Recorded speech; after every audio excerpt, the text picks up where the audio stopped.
चलो कल हम लोग पढ़ रहे थे रिप्रोडक्टिव हेल्थ, क्या पढ़ रहे थे बेटा? Reproductive health. एक बार जल्दी से उसको रिवाइज करो, किसी का कोई डाउट हो तो मुझसे क्लियर करो। आज ये चैप्टर मैं खत्म करूंगा और आज से स्टार्ट कर दूंगा बायोटेक्नोलॉजी, ठीक है? और बेटा अगर आप बोलोगे सबसे इंपॉर्टेंट यूनिट कौन सी है, तो मैं बोलूंगा पहला है जेनेटिक्स और दूसरा है बायोटेक्नोलॉजी। जहां से अकेले आएंगे 40 क्वेश्चन कम से कम 4 चैप्टर से। पहला चैप्टर तुम्हारा बोलो मत, principles of inheritance and variation, दूसरा है मॉलिक्यूलर बेसिस ऑफ इनहेरिटेंस, और तीसरा है बायोटेक्नोलॉजी प्रिंसिपल्स एंड एप्लीकेशन, और चौथा है मतलब उसके एप्लीकेशन। ये 4 चैप्टर से अकेले मान लो कम से कम आते हैं 30 क्वेश्चन। तो अभी आपका कल से स्टार्ट होगा बायोटेक्नोलॉजी, कोई वजह छुट्टी ना करना अगर आपको लग रहा है कि नीट में बहुत अच्छा करना है, ठीक है? कल तो आप गंगा ही चला जाना, लेकिन कल छुट्टी है और परसों से आप लोगों को कंटिन्यू करना है। बोलो मत बेटा। अच्छा, गंगा जी में नहाने का अपना एक फायदा होता है। गंगा जी नहाने में थोड़ी बात बता दूं तुम्हें। गंगा का जी का मतलब ये नहीं होता है कि आप लोग गए वहां पे और विचार आपके वैसे ही हैं, खाली साबुन लेके गए नहा के चले आए, नहीं लगता है? चलो एक मान लो नहाने गए हो, इसका मतलब ये नहीं होता। आपको पता है गंगा के जल में एक वायरस पाया जाता है, बैक्टीरिया पाया जाता है, जिसे बोलते हैं बैक्टीरियोफेज, तो सॉरी वायरस पाया जाता है, जिसे बोलते हैं बैक्टीरियोफेज वायरस। क्या पाया जाता है? और बैक्टीरियोफेज जो वायरस होता है वो क्या करता है, जो हमें डिजीज करते हैं बैक्टीरिया, उनको किल करता है, यानी कि उनको खाता है। तो इसका मतलब यह है कि अगर आप गंगा के पानी से नहा लोगे एक बार, तो आपको अगर स्किन डिजीज है कोई, वो सही हो जाती है स्किन डिजीज। सही है? बकाया ऐसा नहीं कि तुम्हारे पाप धुल जाएंगे, कुछ भी पाप करोगे आगे करोगे बाद में। चलो ठीक है, वो कोई बात नहीं है, लेकिन आप लोग एक बार जल्दी से रिवाइज मारो रिप्रोडक्टिव हेल्थ, और उसके बाद हम लोग अगले पढ़ रहे हैं। करो रिवाइज जल्दी।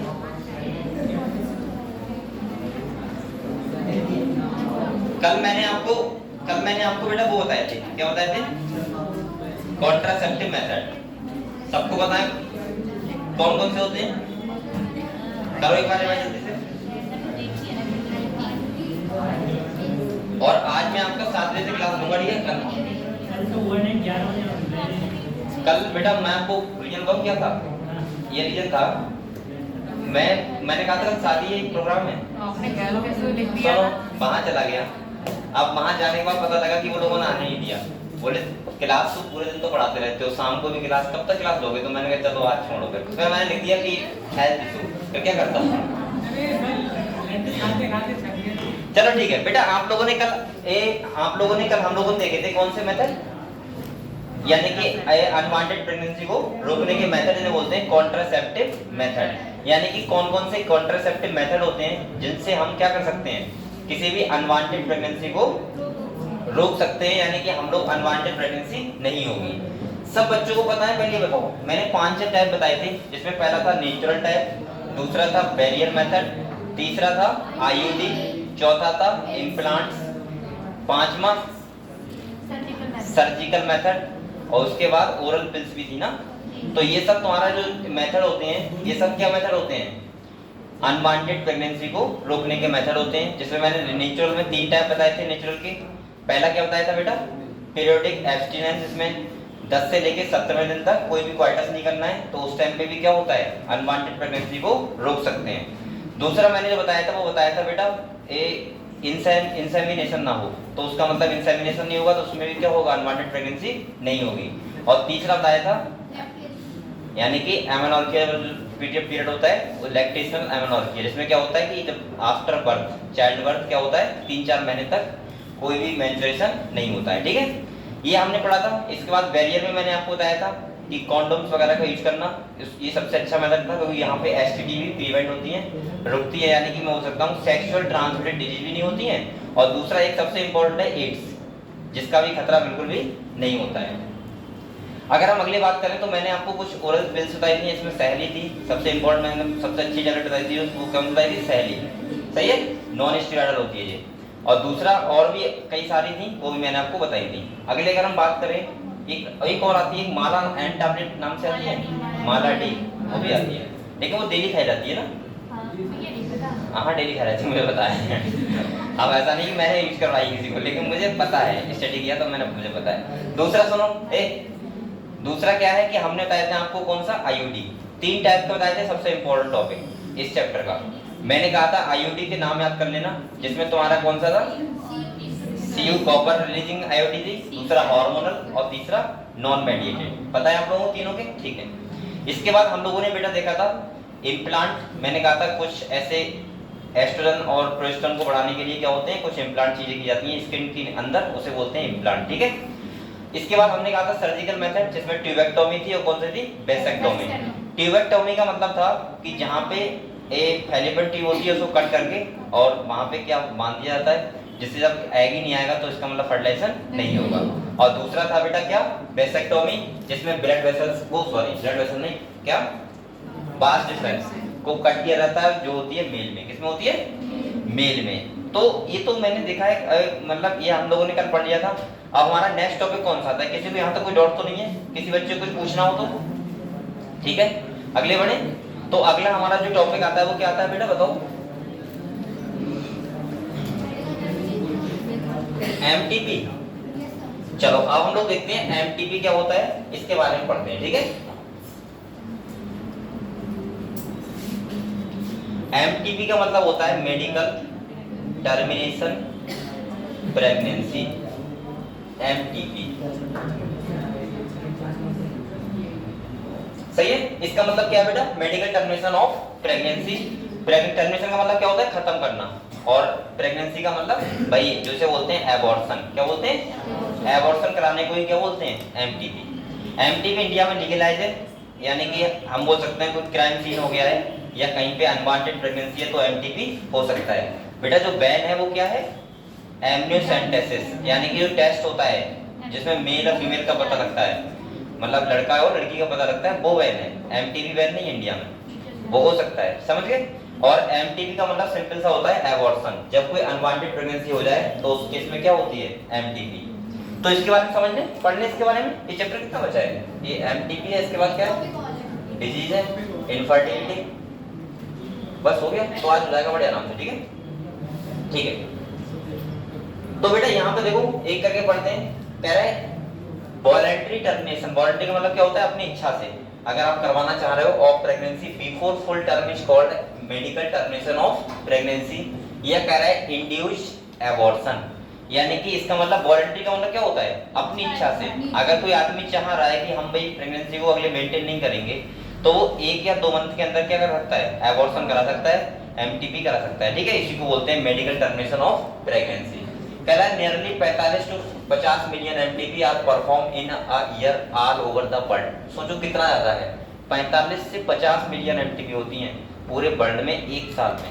अगर ये एमटीपी ना हो तो क्या होगा, फिर ये बच्चे होंगे सारे।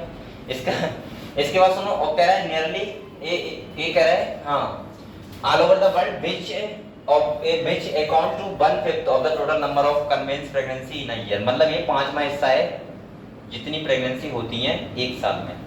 मतलब क्या समझ गए हम लोग कि 5वां हिस्सा ऐसा है, मतलब अगर 5 बच्चे हो रहे हैं तो 5 बच्चे जो होंगे तो उसमें 5वां जो होगा वो एमटीपी के लिए मतलब एबॉर्शन हो जाता है। हर जो रिप्रोडक्टिव एज में है वो वाले। ठीक है, तो एमटीपी का सिंपल सा मतलब है कि 5वां हिस्सा क्या होता है, एमटीपी के लिए जाता है हर कोई। ठीक है, तो ये अब सोचो अगर इतना एमटीपी ना होता तो ये जनसंख्या कितनी तेजी से बढ़ती, कितना तेजी से बढ़ता सोचो। अगले देखो, कह रहा है बेटा obviously MTP has a significant role in decreasing the population through it is not mean for the purpose whether to accept legalise MTP और not is being debated upon many countries due to emotional, ethical, religious and social issue involved in it। अच्छा एक बात बताओ, क्या MTP अगर हो रहा है तो इसमें क्या नैतिक, सामाजिक और ये सब मुद्दे नहीं होते हैं? बहुत सारे देशों में लीगलाइज नहीं है, क्योंकि सोचो अगर एमटीपी का मतलब क्या होता है, एबॉर्शन का मतलब ये होता है कि 1-2 मंथ की बच्चे की जान लेना। वो तो बच्चा जा रहा है ना। आप लोग बताओ, कोई भी एमटीपी करवाएगा 1 महीने बाद ही कराएगा। और मैंने कहा था 1 महीने में क्या होता है, हार्ट का फॉर्मेशन हो जाता है, और उसके बाद एमटीपी कराना सोचो कितना गलत काम है। ये एमटीपी होता है, हाँ ये ऐसा हो सकता है क्राइम सीन में हो जाए या कोई प्रॉब्लम हो जाए तो सही है, लेकिन नॉर्मली अगर कोई करा रहा है तो मेरे हिसाब से बहुत बेकार है। ठीक है, ये तो एक हिसाब से एक हत्या मान लो कि हम क्या करना है, एक हत्या करना है। अगले देखो, कह रहा है government of India legalise MTP in 1971। Important है स्टार ना, सही है। ये सन 2030 कब हुआ था इंडिया में, तो लीगलाइज कब हुआ बेटा, और 1971। कह रहा है with some strict condition to avoid its misuse. Such restrictions are all the more important check indiscriminate and illegal female feticide which are reported to be high in India। यानी कि ये कहना चाह रहा है कि यहाँ पे जो भी एमटीपी हैं, ऐसा नहीं है कि तुम कोई भी चला जाएगा और एमटीपी हो जाएगी, मतलब लीगलाइज होनी चाहिए। मतलब इसका मतलब ऐसा हो सकता है कि आप लोग ये सोच सकते हो कि अनवांटेड का मतलब जानते हो आप लोग, सबकी सहमति होनी चाहिए तभी होना चाहिए, ठीक है। ऐसा नहीं कोई भी चला जाएगा और एमटीपी हो जाएगा। और दूसरा आपने ये भी देखा होगा, एमटीपी क्या मैं बताऊँ आपको, हॉस्पिटल वगैरह में तो बहुत लोग कम जाते हैं। एमटीपी जो एबॉर्शन वगैरह की ऐसे बहुत जगह खुली हुई है, नॉर्मली होता नहीं है, घर में ही कर रहे हैं और वो बेटा बहुत पैसे वाले डॉक्टर बन गए। ऐसे मैंने देखा ही है एक दो जगह, जैसे नागौर में मुझे पता है एक जगह ऐसा होता है, उनका हॉस्पिटल ही नहीं है, कुछ नहीं है, खाली दुकान खोल के घर में कर रहे हैं, डिग्री भी नहीं है कुछ। ये बहुत खतरनाक है, ठीक है, ये सब नहीं कर होना चाहिए। अगले कह रहे हैं देखो, why MTP. Obviously the answer is to get rid of unwanted pregnancy either due to casual unprotected intercourse or failure of the contraceptive use during coitus or rapes। यहाँ पे कह रहा है एमटीपी क्यों होना चाहिए, इसका मतलब ये है कि भाई किसी का कॉन्ट्रासेप्टिव मेथड किसी ने यूज किया और वो क्या हो गया, फेल हो गया, उस केस में यानी कि मैं सिंपल भाषा में बोलूं, अनवांटेड प्रेगनेंसी को रोकने के लिए अगर आप नहीं चाह रहे लेकिन फिर भी हो गया धोखे तो क्या करोगे, एबॉर्शन कराना जरूरी है। तो यही तो इसीलिए एमटीपी को लीगलाइज किया गया है। अगले देखो बेटा कह रहे हैं MTP are also essential in certain cases where continuation of the pregnancy could be harmful or even fatal either to the mother or to the fetus or both। यहाँ पे ये कह रहा है कि उस केस में भी जरूरी होता है जहाँ पे माता को दिक्कत हो, यानी कि माता को प्रॉब्लम हो या फिर किसको प्रॉब्लम हो, बच्चे को। होता नहीं कभी भी ऐसा होता है कि बीच केस में डॉक्टर कहता है कि एकदम से या तो मम्मी की डेथ हो जाएगी या बच्चे की डेथ हो जाएगी, और अगर इस केस में ऐसा हो रहा है तो वहां पे भी एमटीपी जरूरी है और होना चाहिए, ठीक है। ऐसे बहुत सारे केस होते हैं, या फिर बहुत सारे केस ऐसे होते हैं बेटा 5-6 मंथ के बाद ऐसा होता है बच्चे की डेथ हो जाती है किसी टाइप से, तो वो सब क्या है, वो है तो एबॉर्शन ही, सही है।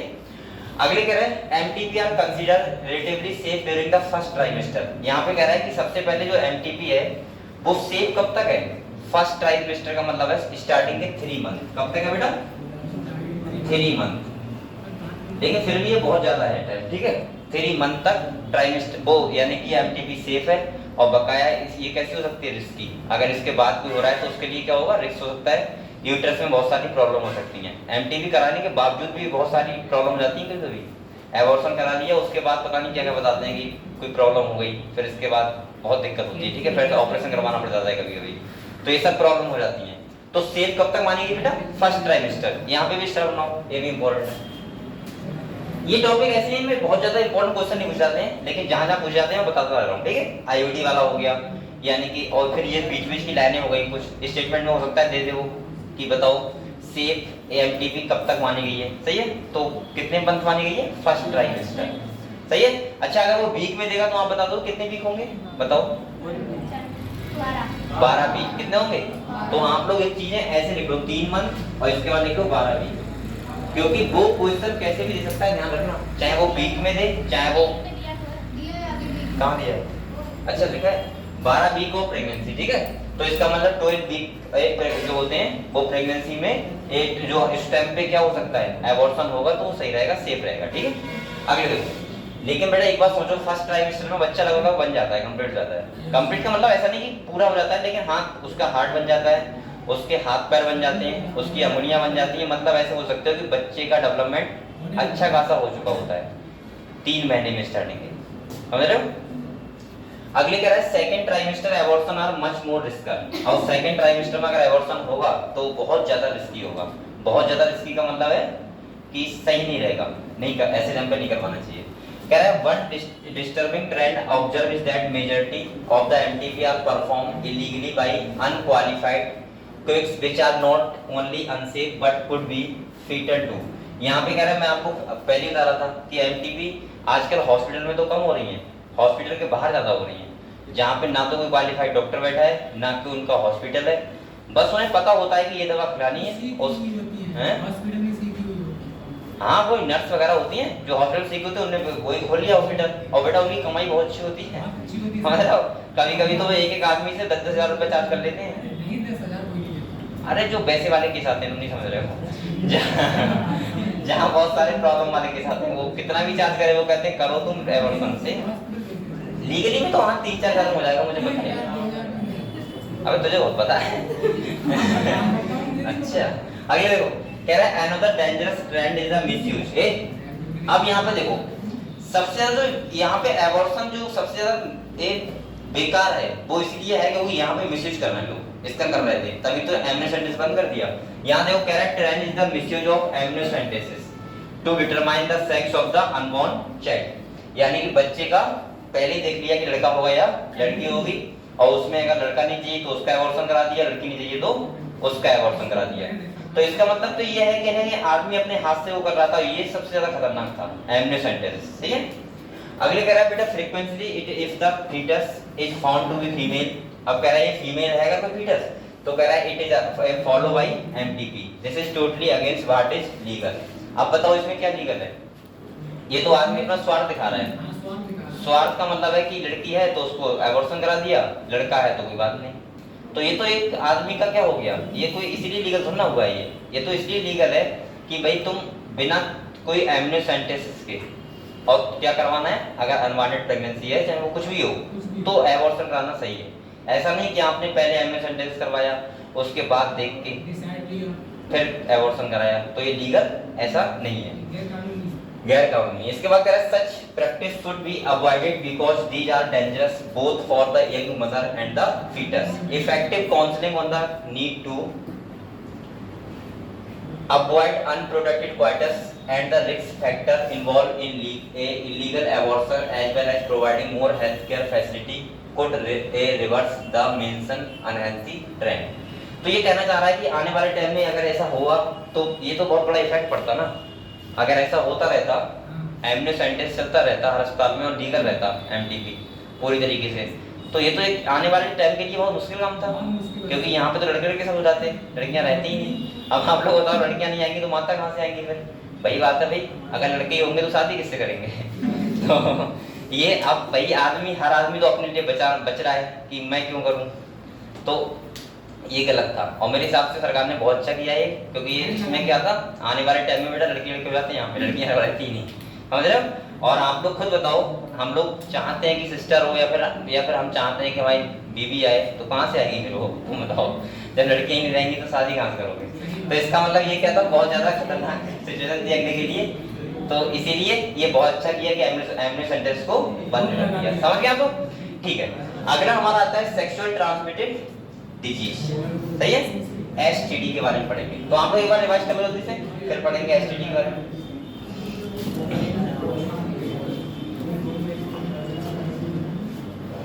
पढ़ो बेटा पढ़ो।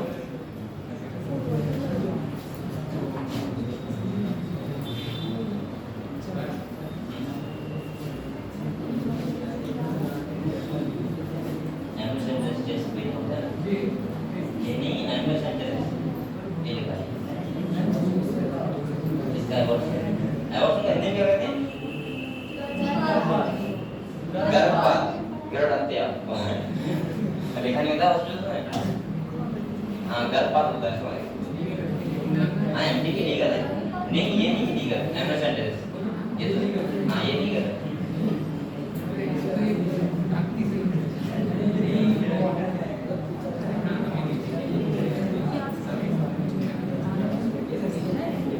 चलता है अभी बताइए, ये एबॉर्शन होता है और ये वो कैसे पता लगाना रहता है, वो बन गए, ये तो है।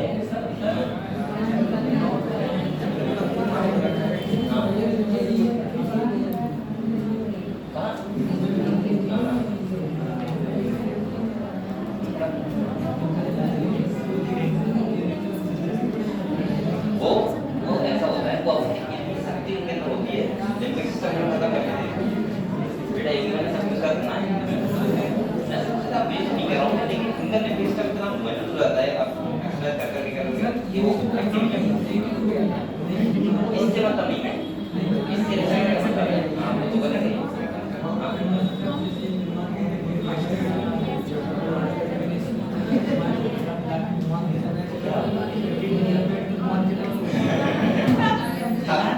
ये दुनिया में इतने कलाकार लोग पड़े हैं ना, कि अगर तुम ऐसे देखना है तो समझ नहीं पाओगे कैसे करोगे। चलो बेटा,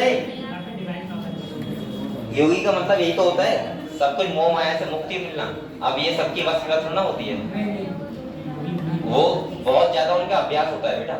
और आप लोगों को लग रहा है कि ये पता है, एक बार और सुनो, अगर आप लोगों को लग रहा है कि ये काम बहुत आसान होते हैं, तो ये काम बहुत आसान नहीं होते हैं। आप लोगों को बहुत, मैं आपको बताऊं एक बार, अगर आप लोग कभी भी, मैंने ऐसे लोग देखे हैं कि अगर तुम जैसे सपोज मानो अपने भगवान को मानते हो, तुम्हारी बहुत आस्था है भगवान मानने में, ठीक है, मैं गारंटी कर रहा हूँ 6 घंटे में तुम्हें ऐसे एक आदमी से मिला दूंगा, तुम 6 घंटे बाद ना कहने लगो भगवान धरती में नहीं है, तो कह देना, चाहे तुम्हें कितना भी विश्वास हो।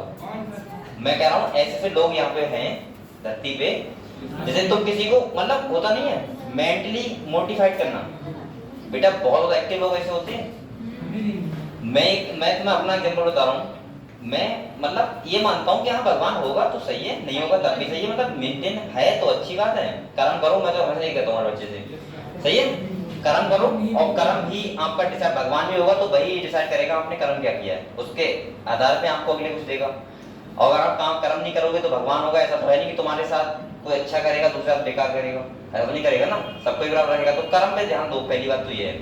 मैं आपको बताऊं बेटा, मैं एक शादी में जा रहा था, तो एक होता नहीं है जिन्होंने बोलते हैं क्लब में, वो कौन होते हैं जो भगवान को नहीं मानते हैं, नास्तिक तो होते हैं, लेकिन कौन से धर्म के लोग होते हैं, वो ज्यादातर जैन लोग होते हैं, हाँ सही सही, कृष्ण जैन थे भी, वो मेरे बराबर में बैठ गए। मैं बेटा शादी में जिस मतलब घर से शादी तक गया, उनने 3 घंटे में मेरा जो माइंड था वो बिल्कुल चेंज कर दिया था, बिल्कुल चेंज कर दी। मैं सोचूं जब मैं इतना ज्यादा मतलब जानता हूँ चीजों को, तब मैं बता रहा हूँ, तुम लोग तो बहुत 1 मिनट में जाओगे। उन्होंने मुझे ऐसी सी बातें बताई, वो हर बात पे कह रहे थे कि बताओ, मतलब तुम्हें इतने एक्सक्यूज देंगे कि तुम खुद कंफ्यूज आओगे कि हाँ वास्तव में सही कहना है यार ये तो। और मैं फिर 3-4 दिन चक्कर में रहा था इस बात से, हैं क्या कह रहे हैं, मतलब मैं मान ही नहीं लगा था कुछ धरती पे है ऐसा, मतलब उन्होंने ऐसी बातें बताई ना कि अम्मा यहाँ नहीं, तब ये वीडियो चल रहा है तो सही नहीं रहेगा, किसी की धर्म को लेके यहाँ पहुंचे। मुझे लगता है कि कोई एनर्जी है जो अच्छे काम करने के लिए एक्साइटेड करती है। मेरा मतलब देखो, मैं आपको बताऊं, अब तो मैं सही हो गया, पहले मैं 3-4 दिन बता रहा हूँ, 3-4 दिन चल रहा था, खाली 3-4 दिन चल रहा था, उसके बाद सही हो गया था। जब घर वालों ने डंडा उठाया तो समझ में आ गया। इधर देखो, यहाँ पे देखो, मैं अगर आपको बताऊं, सही बताऊं, देखो ये मैं नहीं कह रहा हूँ ना, मैं कह रहा हूँ किसी धर्म के खिलाफ, ना किसी को लेके नहीं कह रहा हूँ कि भगवान या अल्लाह या गॉड कुछ भी है, सही है, होगा तो अच्छा होगा, नहीं होगा तब भी कोई ऐसी प्रॉब्लम नहीं है। लेकिन मैं ये मानता हूँ कि सबसे पहले जो भरोसा रखना चाहिए वो रखना चाहिए अपने कर्म पे, तुम कर क्या रहे हो, सही है। दूसरी बात, अगर देखो, अगर मैं एक बात और मानूंगा, अगर आप लोग ये सोच रहे हो कि हम भक्ति करके ही सफल हो जाएंगे, सही है, तो ये बात तो आपके सामने एग्जाम्पल बहुत सारे हैं बेटा, कि अगर कोई मान लिया मंदिर का पुजारी है, 24 घंटे भक्ति करता है, ऐसा तो है नहीं कि उसका ही बेटा ये बनेगा या उसका ही बेटा डॉक्टर बनेगा, ऐसा तो नहीं है ना। डॉक्टर वो बनेगा जिसने पढ़ाई की हुई मेहनत से, और IAS वो बनेगा जिसने पढ़ाई की हुई मेहनत से। भगवान इस बात से क्यों मूल्यांकन करेगा कि तुमने हमारे लिए कितने वक्त गुजारा, वो तो इस बात से मूल्यांकन करेगा ना कि तुमने कर्म कितने अच्छे किए हैं। हाँ, लेकिन मेन चीज क्या है, मैं ये बात मानूंगा, हाँ कोई ना कोई ऐसी शक्ति है यहाँ पे जो हम सब लोगों को चला रही है। और आपने देखा होगा माइंड जो होता है वो बहुत जल्दी इफेक्ट हो जाता है, बहुत जल्दी। ये सब हमारे, आप तो बायोलॉजी पढ़ते हो, हमारे अंदर हार्मोन्स होते हैं जो एक्टिव होते हैं, किसी के कम एक्टिव होते हैं, किसी ज़्यादा एक्टिव होते हैं। हम सब लोग एक केमिकल से बने हुए हैं, तो कहीं ना कहीं। अब एक बात और सुनो, अगर मैं ऐसे बोलूं कि जैसे कुछ लोग कहते हैं सांसें लिखी हुई हैं, मरना निश्चित है, अगर इस बात पे भी आते हैं तो मैं आपको बताऊं सिंपल सा, जो मुझे लगता है, बॉडी एक मशीन है। बॉडी क्या है? मशीन है। आप लोग बताओ, अगर किसी का हाथ कट जाए आदमी क्यों नहीं मरता है? नहीं मरता है ना। लेकिन अगर उसका हार्ट रुक गया तुरंत मर जाता है। इसका मतलब मशीन खराब हो रही है। उसमें ये क्या हो गया कि भगवान ने सांसें लिखी हुई हैं। अभी मैं जबरदस्ती यहाँ पे चाकू लेके यहाँ मारूंगा अपने, तो मर ही जाऊंगा, क्लियर है। अब मैं यहाँ मारूंगा तो नहीं बनूंगा। अब उसमें मेरी सांसें कहाँ से आ गई कि कितनी लिखी हुई है, भगवान के द्वारा लिखी हुई है। भाई एक बार बताओ, आप लोग कभी कभी ऐसे लोग बेचारे मर जाते हैं जो आराम से गाड़ी हटकर चला रहे हैं, पीछे से एक्सीडेंट मार के चला गया, पीछे ठोक दिया किसी ने, तो क्या करोगे? तो कहीं ना कहीं मैं बता रहा हूँ कि कहीं ना कहीं मेन आप माना को कर्म। हाँ उससे, लेकिन एक बात और है बेटा, जो ये भक्ति करने से या कुछ करने से हमें एक शक्ति मिलती है। शक्ति का मतलब होता है एक हमारे अंदर साहस आता है जीने का। भाई आप लोग बताओ, अगर आप लोग अगर किसी को मारने से आपके अंदर थोड़ी एनर्जी आ रही है तो क्या नुकसान है? मानना चाहिए भाई, एनर्जी तो आना चाहिए। ये वही साहब है, जैसे आप लोग मानो आप लोग रात में जा रहे हो कहीं पे अंधेरे में, ठीक है, और आपको अकेले डर लग रहा है और आपने और आपने छोटा सा बच्चा अपने साथ ले लिया कि चल यार तुम साथ में चलते, अब आपको डर नहीं लग रहा है, क्या बच्चा वो बचा लेगा आपको? अगर कोई आ गया तो, अगर मान ली सांड आ गया या फिर रात भूत भी आ गया तो बच्चा तो ना बचा लेगा, वो तो और शोर मचाएगा। लेकिन आपको अंदर उससे खाली बच्चे के साथ चल के सांस तो आ गया कि साथ में जा रहा है, चलो सांस आ गया। ये ऐसा ही काम करते हैं कौन? ये भक्ति। और ये हमें प्रेरणा मिलती है, मतलब एक शक्ति मिलती है अंदर से कि ऐसा काम करना चाहिए, कोई हमारे साथ है, पॉजिटिव एनर्जी। और अगर आप ढूंढोगे पॉजिटिव एनर्जी तो आपको इंसान में ही मिल जाएगी। लेकिन आजकल इंसान इतने खतरनाक हो गए हैं कि वो पॉजिटिव तो छोड़ो, नेगेटिव तो छोड़ो, वो तुम्हें न्यूट्रल कर देंगे, बिल्कुल किसी लायक नहीं छोड़ेंगे, ठीक है। तो इसीलिए आदमी भी तो किसी भरोसा कर रही है। हाँ, कुछ लोग होते हैं पॉजिटिव होते हैं, जिनसे बात करने में भी आपको पॉजिटिविटी मिलती है। तो ऐसे, और देखो एक बार बताऊँ, आपके लिए मैं सिंपल सा बोलूंगा और जो मैं कभी फॉलो करता हूँ, मैं फॉलो करता हूँ कोई चीज़ें, हाँ कुछ चीज़ें फॉलो करता हूँ, कुछ चीज़ें नहीं करता हूँ। जैसे आप कहोगे सर आप व्रत ना रखते हो, मैंने आज से नहीं रखा है, लेकिन कुछ चीज़ें फॉलो भी करता हूँ। मैं ये मानता हूँ कि जो आप लोगों को अगर 1% पॉजिटिविटी दिखा रहा है या आपको कुछ अच्छा काम करवा रहा है या अच्छी जगह लेके जा रहा है, वो आपके लिए भगवान है। जिस धरती में आपको कौन लेके आया? आपके माँ बाप, वो आपके लिए कौन है? भगवान। अगर आपका दोस्त कोई आपका ऐसा सहपाठी है जो आपका हेल्प कर रहा है बहुत ज़्यादा, और हेल्प करके आपको मान लिया एमबीए चाहिए वो मिल गया आपको, तो वो आपके लिए कौन बन गया? और क्या होता है बताओ? भगवान। और उसमें क्या इंसान? वही भगवान है आपके लिए, आपस में एक दूसरे के भगवान है। लेकिन आजकल इंसान ऐसे हो गए, भगवान छोड़ो बिल्कुल बेकार होना, ठीक है। तो समझ गए आप लोग? इन चीजों में आप लोग आस्था रखा करो, लेकिन उतनी रखा करो इतना काम चल जाए, ज्यादा नहीं कि 24 घंटे ही करना है, ठीक है। बकाया आपको पढ़ाई भी करनी है, बिना पढ़ाई के आप लोगों का कुछ नहीं होने वाला है, पढ़ाई तो करनी पड़ेगी। हाँ, उससे हमें पॉजिटिव एनर्जी मिलती है, तो उसके लिए आपको रहना चाहिए, कोई दिक्कत नहीं है, और करना चाहिए। अगले देखो, अब हम लोग पढ़ेंगे सेक्सुअल ट्रांसमिटेड डिजीज। क्या पढ़ेंगे? कहीं कहीं कुछ लक भी होते हैं आदमी के साथ दे देते हैं। कभी कभी आपने देखा हो, कभी ऐसा होता है कि बहुत कम मेहनत करने वाला बहुत आगे निकल जाता है, और बहुत ज्यादा मेहनत करने वाला बहुत पीछे रह जाता है। तो वो क्या होता है? लक होता है कि आपको किस टाइम पे कौन आदमी मिल गया, ऐसा भी होता है ना, और वो दूसरे आदमी को वो आदमी उस टाइम पे नहीं मिला, ये भी तो होता है। तो कहीं ना कहीं ये रोल बहुत प्ले करते हैं लाइफ में। लक क्या फिर हम आगे कह सकते हैं इसमें लक? हाँ, लक को मान सकते हो कि हाँ थोड़ा सा तुम्हारा उस टाइम में पहुंचना वो आपके हाथ में नहीं है, वो लकी होता है वास्तव में, सही है। ऐसे ऐसे लोग होते हैं, आपने देखा होगा कभी कभी कि आपको कोई ऐसा इंसान मिल गया जिसकी एनर्जी से आप बहुत आगे निकल गए, और कुछ ऐसा इंसान मिल गया कि आपको इतना डिमोटिव कर गया कि आप उससे उभर ही नहीं पा रहे हो, स्टेटस लगा रहे हो टूटे वाले कहीं ना कहीं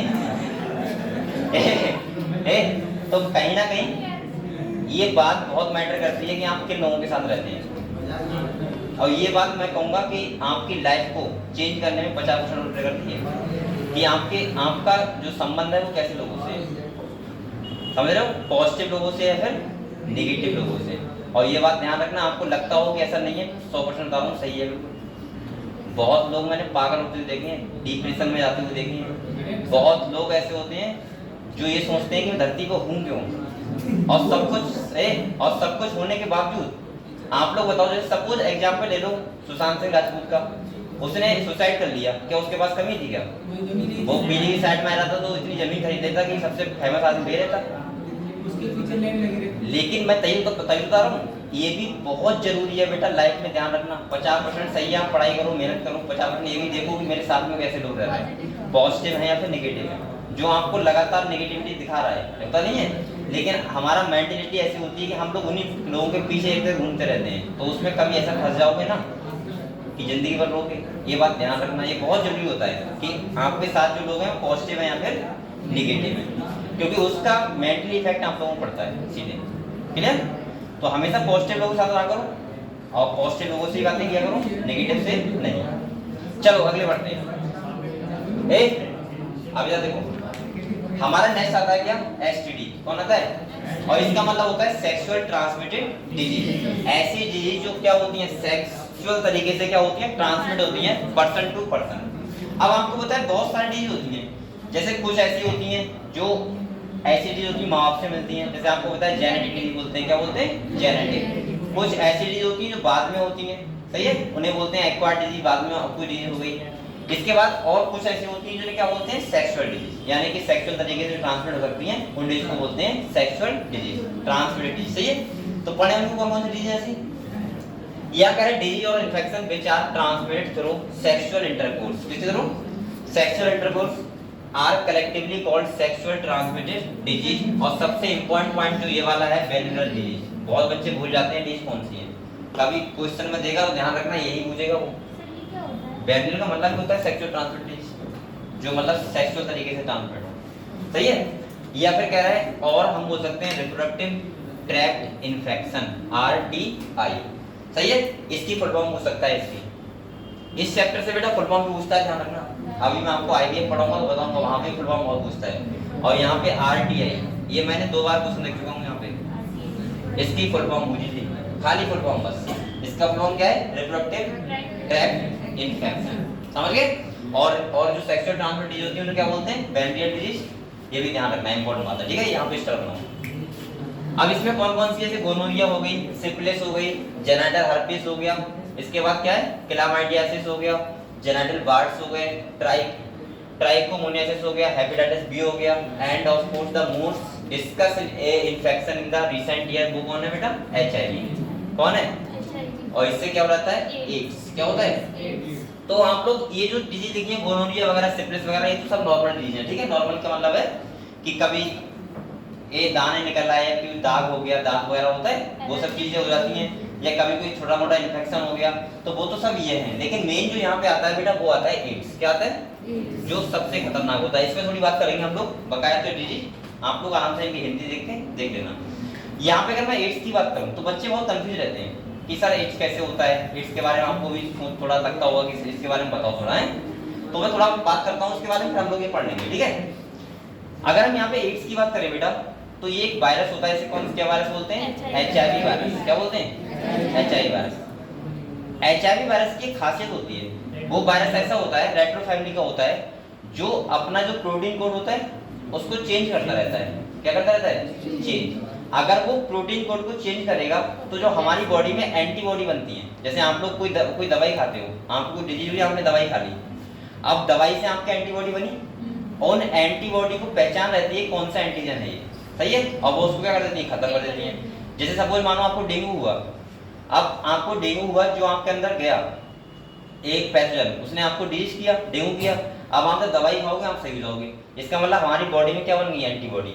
अब वो डेंगू तुम्हारा कम से कम हो रहा है 2-3 साल तो होगा नहीं, क्योंकि बेटा वो एंटीबॉडी इतना ध्यान रखेगी, कौन जो एंटीजन दोबारा आएगा तो तुरंत खत्म। नहीं सर, जो एक बार डिजीज हो जाती है उसके बाद दोबारा मतलब वही वायरस उसको मतलब वो डिजीज नहीं कर सकता। तो भाई मैं बता रहा हूँ, क्या बता रहा हूँ, लाइफ टाइम होता है ये, नहीं लाइफ टाइम नहीं होता है, हर एंटीबॉडी का लाइफ स्पैन अलग होता है। ऐसा तो ना कि एक बार डेंगू हो गया जिंदगी में डेंगू नहीं होगा, वो अलग मतलब ऐसे कि नहीं एंटीबॉडी का एक टाइम पीरियड होता है, कितने टाइम तक आपकी बॉडी में वो एक्टिव रह सकती है। मेमोरी सेल होती है, वो सॉरी मेमोरी सेल होती है, वो ये ध्यान रखती हैं कि आपको वो पैथोजन कौन सा है। ऐसा नहीं कि जैसे आप सपोज मानो सुनोगा, जैसे कोरोना हुआ था तो आपने वो करवा लिया वैक्सीनेशन, अब ऐसा नहीं है कि जिंदगी में कोरोना नहीं होगा, उसका भी एक टाइम पीरियड होगा, उसके बाद कभी भी अगर वायरस आया तो कोरोना फिर से हो सकता है। लेकिन हाँ ऐसा होता है बेटा, अगर ऐसा होता समझो तो हमें जो डिजीज एक बार होती है जिंदगी में होती नहीं, फिर तो ऐसा नहीं होता है। वरना तो हम क्या करते, जाते एक हॉस्पिटल में सभी डिजीजों का वैक्सीनेशन करवा के बस बात खत्म, फिर तो सेफ हो गए जिंदगी भर के लिए। ऐसा नहीं होता है, ठीक है। एंटीबॉडी एक टाइम पीरियड होता है उनका, कि जब तक, जैसे कुछ एंटीबॉडी ऐसी होती हैं जो बिल्कुल टाइम टू टाइम तक वो करती हैं, उसके बाद वो एक्ट नहीं करेंगे। जैसे आपने देखा होगा कुत्ता काट लेता है, उसका टीके लगते हैं, रेबीज, वो उसी टाइम एक्टिव रहता है खाली। ऐसा नहीं कि दोबारा कुत्ता 10 दिन बाद काटेगा तो आपको रेबीज नहीं होगा, हो जाएगा फिर भी। हाँ, तो वो रेडीमेड होती हैं। तो कहीं ना कहीं हर एंटीबॉडी क्या होता है, टाइम पीरियड होता है। अब बात सुनो यहाँ पे, तो मैं ये कह रहा था, एक बात सुनो, मैं ये कह रहा था कि कहीं ना कहीं हर डिजीज का दवाई बन जाता है, दवाई बन जाता है मतलब हमारी बॉडी में एंटीबॉडी बन जाती है। एड्स के पास, HIV वायरस के पास ऐसा क्या होता है कि उसकी दवाई नहीं बनती है। उसका मतलब सिंपल सा है कि वो अपना प्रोटीन कोड जो होता है वो चेंज करता रहता है, और वो चेंज कर लेगा तो हमारी जो ब्लड में एंटीबॉडी होंगी वो उसको पहचान ही नहीं पाएंगी कि ये वायरस कौन सा है, और वो क्या कर देगा, हमारी सेल पे अटैक। अगर हम एड्स के HIV की बात करें तो वो अटैक करता है मैक्रोफेज सेल पे, मतलब मैं बोल सकता हूँ WBC पे। और ये इन्फेक्शन ऐसा होता है कि एकदम पता नहीं लगता है कि आज एड्स हो गया तो पता लग जाएगा, बेटा 3-4 साल में पता लगता है इसका। जैसे मैक्रोफेज पे अटैक करता है। ये क्या करता है, इसका वायरस क्या करता है, ये आरएनए वायरस होता है। कैसा होता है, आरएनए वायरस होता है। ये क्या करता है, आरएनए को अपने डीएनए में कन्वर्ट करता है हमारी बॉडी में जाने के बाद, और अपने डीएनए को और हमारे डीएनए से क्या कर लेता है, कनेक्ट। और जब हमारा डीएनए रेप्लिकेट करेगा तो साथ में इसका भी क्या करता है, रेप्लिकेट। यानी कि आप जितने एज आपकी बढ़ती रहेगी इसका नंबर उतना ही बढ़ता रहेगा। यानी कि मैं ऐसे बोल सकता हूँ कि आपका डीएनए ट्रांसक्रिप्ट तो इसका डीएनए ट्रांसक्रिप्ट, आपका डीएनए रेप्लिकेट तो इसका डीएनए रेप्लिकेट। मतलब हम बोल सकते हैं कि वो लगातार हमारी बॉडी में वायरस बनते रहेंगे। समझ गए हम लोग। और इसका इफेक्ट इतना हल्के होता है कि लगभग 4 से 5 साल में पता लगता है। इसका मतलब है कि ये हल्के हल्के तुम्हारी इम्यूनिटी कमजोर हो जाएगी, तुम्हें डिजीज लगने लगेगी, दवाई खाओगे सही नहीं रहोगे, सही है। हमेशा आपका मतलब भूख लगना बंद हो जाएगी, वेट आपका कम होता जाएगा, मतलब 3-4 साल में पता लगता है। तो इसका मतलब इसीलिए मैं बोल सकता हूँ कि ये बहुत ही खतरनाक डिजीज है। दूसरा, क्योंकि इसकी दवाई नहीं है, मतलब आप पूरी तरीके से क्योर नहीं हो सकते, हाँ बच सकते हो, पर लाइफ स्टाइल बचा सकते हो। भाई किसी को हो गया 10 साल जिलेगा, 15 साल, लेकिन वो उसे मरना तय है। दूसरा सुनो, अब दूसरी बात समझना जरूरी है कि एड्स फैलता कैसे है, एड्स कैसे फैल सकता है। तो मैं पहले बोलूंगा, देखो बच्चे डायरेक्ट वहीं पहुंच जाते हैं, किस पे, कि सेक्सुअल इंटरकोर्स से फैलता है। खाली सेक्सुअल इंटरकोर्स नहीं फैलता है। जो ये एचआईवी वायरस रहता है वो बेसिकली हमारे बॉडी के फ्लूइड में रहता है। कहाँ रहता है, बॉडी फ्लूइड में। जब आप लोग बॉडी फ्लूइड एक्सचेंज करोगे, चाहे वो ब्लड हो गया, चाहे वो सलाइवा हो गया, चाहे वो सेक्सुअल इंटरकोर्स के टाइम हो गया, मतलब किसी भी टाइम से अगर बॉडी का फ्लूइड एक्सचेंज हो रहा है किसी भी तरीके से, तो उस टाइम पे एड्स हो सकता है। ऐसा मत सोचना कि अगर आप एड्स वाले पे, जैसे अगर आपको ये पता लग गया कि एड्स है इसको, तो आप तो ऐसे हो, मतलब आप क्या, बहुत लोग ऐसे हैं कि उसके पास भी नहीं जाएंगे। ये गलत बात है, उसके पास जाना चाहिए। आप लोग बैठ सकते हो आराम से, उससे बातें कर सकते हो, उससे सलाह दे सकते हो कि लाइफ आराम से जियो, हो गया तो हो गया। लेकिन ऐसा नहीं कि उससे चिड़चिड़ापन वाला दूर भाग रहे हो, तो बेचारा पहले ही मर जाएगा। तो कहीं ना कहीं एड्स वाले पेशेंट से बातें करनी चाहिए, और हमारे समाज को पता होना चाहिए कि वैसे नहीं फैलेगा जब तक आप, अब ऐसा नहीं कि अब ऐसा ना कि उसके पास जाओगे तो उससे किस करोगे, तो ये तो गलत है ना।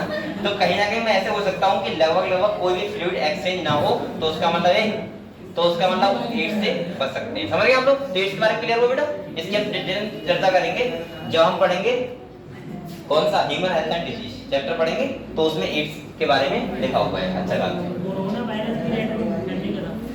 नहीं ये नहीं था, ओमिक्रॉन जो वायरस आया था वो भी तो कोरोना का ही टाइप का नहीं है क्या, हो सकता है, लेकिन मुझे लगा कोरोना वायरस नहीं था। अगर वो होता तो वो भी सही नहीं हो पाता। वैक्सीन कैसे बन जाती है इसकी। अब इधर आ जाओ। अगले कह रहा है बेटा, ऑफ द कॉमन एसटीडी, बोलो मत बेटा। Among these HIV infection is most dangerous and is discussed in detail chapter 8। आप लोग अगले चैप्टर पढ़ोगे ह्यूमन हेल्थ एंड डिजीज, उसमें बताएंगे आपको।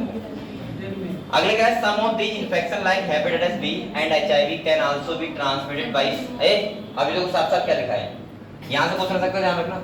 पहला लिखा है शेयरिंग ऑफ इंजेक्शन डिटेल्स। अगर किसी को एड्स है मान लिया, आपने देखा होगा पहले डॉक्टर थे जो गांव में रहते थे, तुम्हारे इंजेक्शन लगाया तो वो निकाली डिटेल्स, तो वो पानी में डाल दी, तो कोई दूसरा आया तो उसके वही फिट करी, फिर वो लगा दी। तो उसका मतलब यह है कि उससे एड्स फैल सकता है। अगर एक को है तो दूसरे को हो सकता है, क्योंकि उसमें ब्लड ट्रांसफ्यूजन हो सकता है। दूसरा देखो कह रहा है सर्जिकल इंस्ट्रूमेंट्स ETC, यानी किसी तरीके से फैल सकता है। अगले कह रहा है विद इन्फेक्टेड पर्सन, अगर कोई इन्फेक्ट पर्सन है तो ट्रांसफ्यूजन ऑफ ब्लड, अगर उसका ब्लड को ट्रांसफ्यूजन करोगे तब भी। दूसरा सबसे इंपॉर्टेंट पॉइंट लिखा बेटा यहाँ पे, from an infected mother to foetus. मैंने क्या बोला था, माता से बच्चे को भी हो सकता है। समझ गए HIV। अगले कह रहा है except for hepatitis B, genital herpes and HIV infection, other disease are completely curable if detected early and treated properly. यहाँ पे कह रहा है कि जो और डिजीज है वो आप लोग सही कर सकते हो पूरी तरीके से, लेकिन एड्स एक ऐसा है जो द्वारा बाद में सही नहीं हो पाता है। क्लियर। अगले देखो, बात मत करो।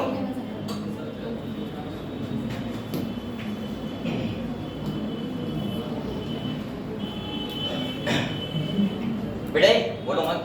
अगले कह रहा है early symptom of most of these are minor and include, इसमें इचिंग आता है, खुजली वगैरह होता है। इसके बाद कह रहा है फ्लूइड डिस्चार्ज, स्लाइट पेन होता है, स्वेलिंग, मतलब कहीं ना कहीं पे स्वेलिंग हो जाती है। तो वो सब क्या है, इसके कैरेक्टर है। In the genital region infected female may often be is symptomatic and hence may remain undetected for long, यानी कि फीमेल्स में भी ऐसा कुछ हो सकता है, देखने को मिल जाता है। Absence or less significant symptom in the early stage of the infection and social stigma attached to the STD कह रहा है deter the infected person from going for timely detection and proper treatment. मतलब ये कहना चाह रहा है कि अगर ऐसी कोई डिजीज है तो उसको पहले जल्दी पता लग गया तो इसका मतलब सही है, और अगर पता नहीं लग रहा है तो बहुत खतरनाक हो सकती है, और अगर पहले पता लग रहा है तो उसका आज इतना ट्रीटमेंट हो है कि वो आराम से बचा जा सकता है उनसे, ठीक है।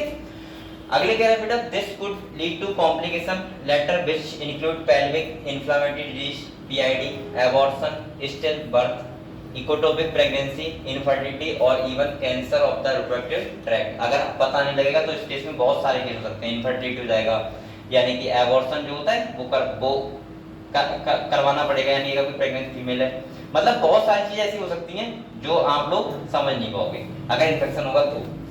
कह रहा है बेटा और कैंसर भी हो सकता है, ठीक है। अगले कह रहा है STD are major threat of a healthy society, therefore prevention or early detection and cure of these disease are given prime consideration under the reproductive health care program।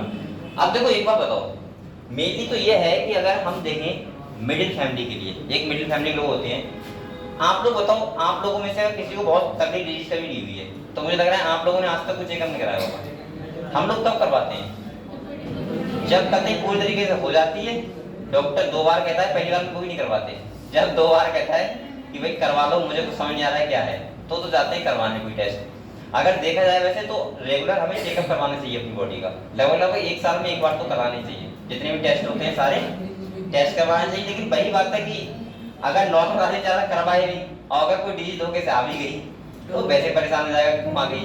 और दूसरा मैं बताऊं कि उनका जो डाइट का मेंटेन इतना अच्छा तो होता नहीं है कि वो ये देखना चाहेंगे हीमोग्लोबिन 0.1 कम तो नहीं रह रहा है, WBC 0.1 होने क्या फर्क है, अरे बॉडी चलता रहे और बीमार होंगे तो देखा जाएगा। तो इसका मतलब ये है, ये तो ये बात इसलिए लिखना है कि वो हाई सोसाइटी में रहते हैं उनको पता लग जाएगा, चेकअप करवाते रहते हैं। हाँ लेकिन बेटा हम लोग कहाँ करवाते हैं, नॉर्मल तो नहीं करवाते, जब तक बीमार नहीं होते तब तक कहाँ करवाते हैं, चलने दो ऐसी कहानी, तो वही याद है, ठीक है। तो कैसे पता लगती है। अगले देखो कह रहा है through all person are vulnerable to these infection, their incidence are reported to be very high among person in the age group 15 से 24। देख लिया आप लोगों ने, सबसे ज्यादा जो एज मिलती है किसको मिलती है देखने को, 15 से 24 साल की एज। हाँ और इसमें भी मेन जो टाइप आएगा वो आएगा सेक्सुअल इंटरकोर्स। क्लियर। तो आजकल का चलो कोई बात नहीं, लेकिन चीज है कि आप लोगों को बेटा बहुत सारे मेथड बताएं, आप लोग उनको यूज करो तो फिर तो ये बच सकते हो इससे। अगर कह रहा है age group to which you also belong, अब ये कह रहा है तुम भी इससे क्या कर रहे हो, गुजरने वाले हो, गुजर रहे हो। कह रहा है डोंट पैनिक, लेकिन टेंशन ना लो। कह रहा है प्रिवेंशन इन योर हैंड, अब ये कह रहा है आपके हाथों में उसको रोकना, ठीक है। कैसे रोक सकते हो, तो कह रहा है you could be free of this infection if you follow the simple principal. आप किताब इतनी अच्छी बताओ, मतलब आप लोग इतना राय दे रही है कि आराम से हल्के हल्के, ठीक है। अब वो कह रहा है कि आप लोग भी इसी ग्रुप में हो, ये सब वो सब, फिर भी इनसे बचना चाहिए, ठीक है। तो उन्होंने क्या पॉइंट दिए देखो, यहाँ बेटा पहला कह रहा है जो इम्पोर्टेंट आपके लिए है कि कैसे बचना चाहिए इन डिजीज से। पहला कह रहा है avoid sex with unknown partner. अगर ऐसे पार्टनर को आप लोग नहीं जानते हो तो उसके साथ कभी भी सेक्स नहीं करना चाहिए। और दूसरा लिखा है बेटा मल्टीपल पार्टनर, सही है। मल्टीपल का मतलब एक से ज्यादा कि लोगों के साथ ऐसा नहीं करना चाहिए, करना चाहिए जिसको जानते हो उसके साथ, ठीक है। अब ऐसा नहीं तो आप सब आपको समझदार हो कि कहाँ चले जाते हो तो वो सब बेकार है, ठीक है। अगले कह रहा है always use condom during quarters. सबसे इंपॉर्टेंट यही है कि हमेशा क्या करना चाहिए, कॉन्डोम्स का यूज करना चाहिए ड्यूरिंग क्वार्टर्स। मैंने कहा था ये अनवांटेड प्रेगनेंसी को रोकने का मेथड जरूर है, लेकिन सबसे मेन मेथड क्या है, ये एसटीडी सेक्सुअल ट्रांसमिटेड डिजीज को रोकने की। और तीसरा कह रहा है बेटा इन केस ऑफ डाउट, अगर आपको कोई डाउट हो तो जाओ क्वालिफाइड डॉक्टर के पास और वहां पे जाके चेकअप कराओ, और चेकअप करवाने के बाद उसकी दवाई खाओ, सही हो जाओगे। समझ गए हम लोग। तो यहाँ पे समझ गए क्या करना चाहिए। पहली बात मल्टीपल पार्टनर के साथ क्या करना नहीं चाहिए, सेक्स करना नहीं चाहिए। दूसरा भाई बैरियर मेथड का यूज करना चाहिए। तीसरा अगर पता है आपको लग रहा है कोई डिजीज है तो डॉक्टर के पास जाओ और उसको सही कराओ। समझ गए हम लोग। तो यहाँ पे ये था कि एसटीडी डिजीज को हम कैसे रोकें और सेक्सुअल ट्रांसमिटेड डिजीज को रोकने के क्या तरीके होते हैं। तरीके तो क्या है आपको सब पता है, लेकिन क्या क्या होती है वो समझ गए हम लोग। एड्स वगैरह के बारे में आपको पता होना चाहिए, ठीक है। अगला जो हमारा मेन केस आता है वो क्या आता है, इनफर्टिलिटी। क्या आता है बेटा, इनफर्टिलिटी का मतलब क्या होता है, इनफर्टाइल मतलब होता है बांझ, यानी कि जिनको प्रॉपर बच्चे नहीं होते हैं, यानी कि जो बच्चे करने में असमर्थ होते हैं, उस केस को बोलते हैं इनफर्टिलिटी। क्या बोलते हैं? चलो एक बार रिवाइज करो बेटा, तीसरे टॉपिक को पढ़ते हैं।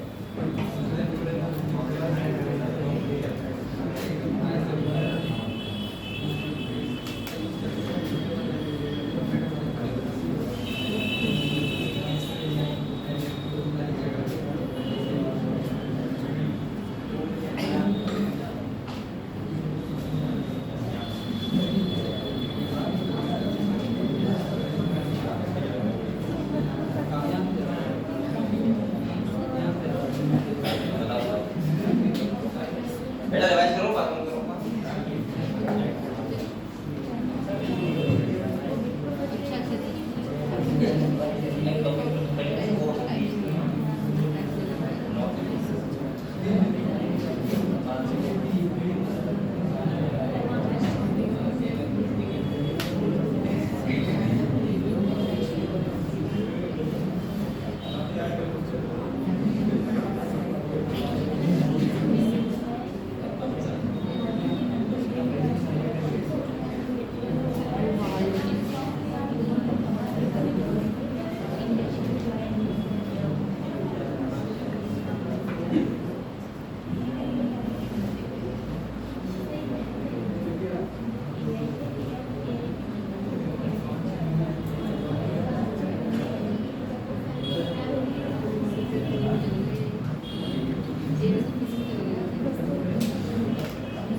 जो अभी मैंने बताया आप लोगों को।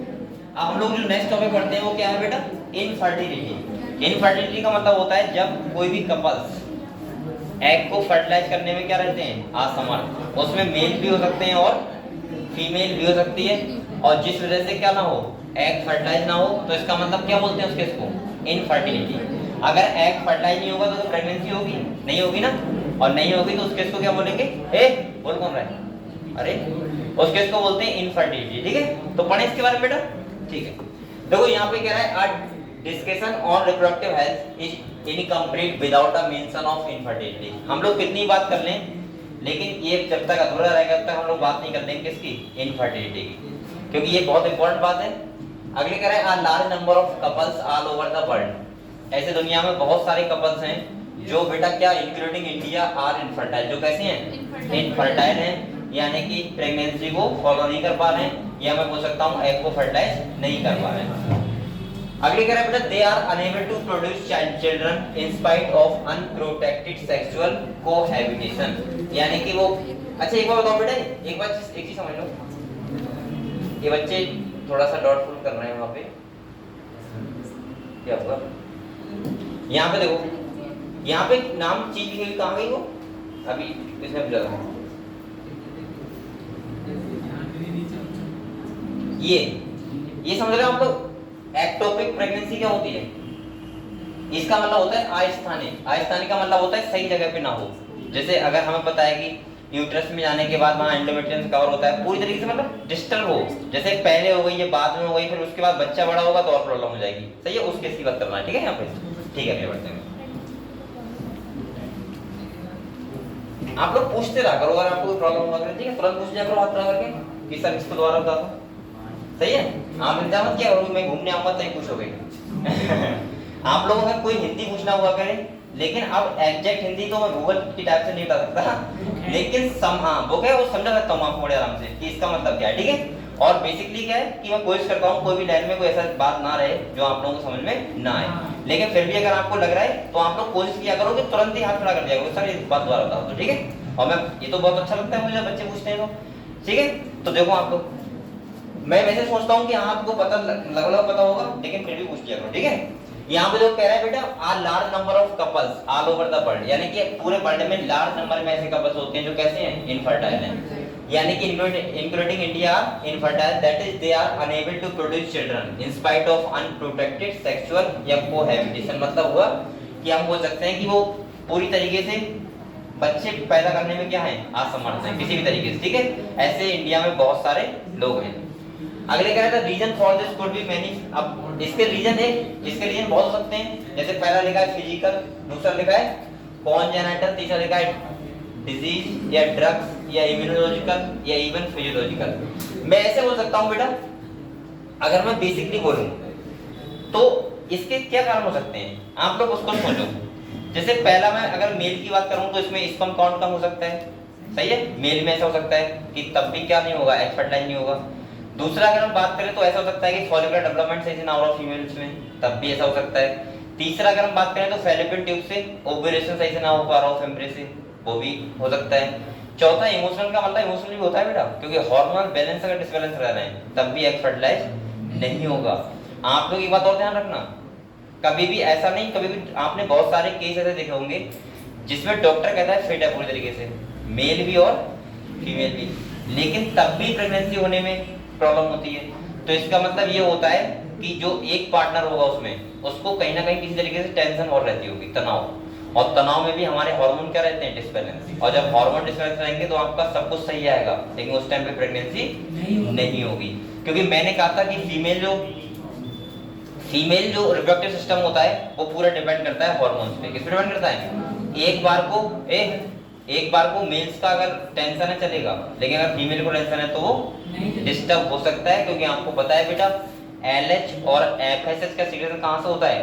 पिट्यूटरी से, और पिट्यूटरी का सीक्रेशन LH और FSH कौन करवाता है? हाइपोथैलेमस। और जब तक हाइपोथैलेमस सही वर्क नहीं करेगा, अगर कोई टेंशन में रहेगा तो हमेशा ये इफेक्ट पड़ेगा किस पे? हाइपोथैलेमस पे, और हाइपोथैलेमस फिर सही से GnRH का सीक्रेशन करवा नहीं पाएगा, और वो करवा नहीं पाएगा तो इसका मतलब क्या होगा? LH FSH का सीक्रेशन नहीं होगा, और उसका नहीं होगा तो बताओ ओव्यूलेशन और ये सब चीजें सही से नहीं हो पाएंगी। समझ गए हम लोग? तो इसीलिए मैंने कहा था टेंशन फ्री रहना बहुत जरूरी है इस टाइम पे, ठीक है। अगर कोई भी आदमी टेंशन में, तो इसका मतलब आपने बहुत सारे केसेस सुने होंगे कि डॉक्टर की परामर्श लेने के बाद सब कुछ ठीक था, लेकिन फिर भी फर्टिलिटी को यानी कि एज से नहीं बच पा रहे हैं। तो इसका मतलब यही है कि कहीं ना कहीं उसमें क्या रहता होगा एक पर्सन को? टेंशन। दूसरा सुनो, समझ गए आप लोग बेटा? इसीलिए यहाँ पे देखो लिखा है साइकोलॉजिकल। क्या लिखा है? साइकोलॉजिकल। साइकोलॉजिकल का मतलब सिंपल सा है कि समझ ना पा रहे हैं एक दूसरे को, ठीक है। बहुत समझना बहुत जरूरी है। अगले देखो बेटा, और आजकल यही तो प्रॉब्लम है, आजकल लोग समझ नहीं पा रहे हैं एक दूसरे को, और पहले के लोग समझ जाते थे अच्छे तरीके से, ठीक है। अब जब तक समझते हैं एक दूसरे को तब तक वो अलग हो जाते हैं नहीं, जब तक कहना नहीं समझते हैं फिर उसके बाद जब अच्छे समझ लेते हैं फिर इसके बाद तुम अलग और हम अलग, क्योंकि ऐसा होता है ना। और पहले क्या होते थे, समझने के लिए जो लिविंग रिलेशन जो है वो डिलीट किया गया है। लेकिन वही तो मैं कह रहा हूँ कि समझते हैं फिर वो अलग हो जाते हैं जब सही समझ लेते हैं दूसरे को। तो इसका मतलब समझो मत, बाद में शादी के बाद समझना और उसके बाद सही समझना, ठीक है। अगर कह रहे हैं आपने देखा होगा पहले का ये प्रॉब्लम कहीं होती थी, इनफर्टिलिटी वगैरह नहीं होती थी, अब बहुत सारी हो रही है। आपने देखा होगा पहले के लोग थे ना, बोलो मत, पहले के आपने मम्मी पापा आपने देखे होंगे, उनका क्या कंडीशन प्यार था, अनकंडीशनल। अनकंडीशनल का मतलब उन्हें कोई लालच या किसी से फैशन से मतलब नहीं है, उन्हें मतलब है खाली अपने पति देव से, समझ रहे हो। आजकल के लोगों को अगर तो मार्केट ना दिला तो प्रॉब्लम, अगर बराबर में किसी ने साड़ी खरीदी उसने नहीं खरीदी तो प्रॉब्लम, अगर किसी का फोटो अच्छा है फेसबुक उसने देख लिया तो प्रॉब्लम, मतलब हजार तो प्रॉब्लम है। अगर तो मार्केट से थोड़ा लेट आए तो प्रॉब्लम, मतलब प्रॉब्लम का भंडार है। पहले के लोगों को मतलब ही नहीं था, जैसे आपने देखा हो मम्मी पापा होते हैं दोनों लोग, आपके घर में सबके घर में उनका एक बॉन्डिंग देखो कितना तगड़ा होगा, चाहे एक कम स्मार्ट हो लेकिन उनका प्यार वैसा ही रहेगा बिल्कुल। जैसे सपोज मानो हर किसी घर में ऐसा होता है, कभी मम्मी थोड़ी सी सही नहीं होती है, बहुत ज्यादा स्मार्ट, पापा सही होते हैं, लेकिन उनका बॉन्डिंग तगड़ा रहता है कि तुम सोच नहीं पाओगे इनका बॉन्डिंग कैसे इतना तगड़ा है, सही है। मतलब वो होता है कि अनकंडीशनल, अनकंडीशनल मतलब जानते हो जिसमें कोई कंडीशंस ना हो। हाँ, अगर मम्मी नहीं चलेगी तो पापा वैसे ही परेशान रहते हैं खाली फालतू में, सही है। तो वो वाला अब सोचो वहां पे तो उस टाइम कैसी प्रॉब्लम नहीं थी साइकोलॉजिकल वाली या फिर कोई हार्मोनल प्रॉब्लम नहीं होती थी। अब क्या है, हजार टेंशन है भाई, तुम फोन चला रहे हो किसी ने देख लिया कि फोन को चला रहे हो उसी में टेंशन। तो मुझे ऐसा लगता है कि अब टेंशनों का क्या है पूरा भंडार है, और आदमी इतना ज्यादा टेंशन में घिर गया है कि वो हार्मोन से ज्यादा क्या मेंटेन कर पाएगा। मुझे लगता है आजकल के बच्चे लगभग एक दिन में 1-2 बार गुस्सा जरूर होते होंगे किसी ना किसी रीजन से, कहीं मम्मी पापा पे, तो कहीं भैया पे, तो कहीं सिस्टर पे, कहीं किसी और पे, तो कहीं किसी और पे, समझ रहे हो। तो अब उनका हार्मोन इतना टेंशन में रह रहा है अभी से, तो सोचो बाद में क्या होगा। तो कहीं ना कहीं, और पहले के लोगों का ये भी एक रीजन था। आपने देखा होगा पहले, बोलो मत कोई, आपने देखा होगा पहले कि जो शादी वादी होती थी तो जो माता पिता थे वो बहुत बाद में मिलते थे, मतलब शादी उदी हो जाती थी सब, उसके बाद तो देखते थे एक दूसरे को, ये ऐसा है वो वैसा है, ठीक है, कहीं ना कहीं। और वो उसमें भी 3-3 साल बाद भाई किसी ने फिक्स कर दिया तो कर दिया, उसके बाद वो ऐसा कोई कुछ नहीं कहेगा कि क्यों कर दिया। आजकल के लोगों को पहले फोटो चाहिए, उसके बाद आराम से देखना चाहिए, उसके बाद बातें होनी चाहिए, तब वो समझ पाते हैं कि यहाँ कैसा पर्सन है। तो कहीं ना कहीं ये सब चीजें बहुत डिपेंड करती हैं, ठीक है।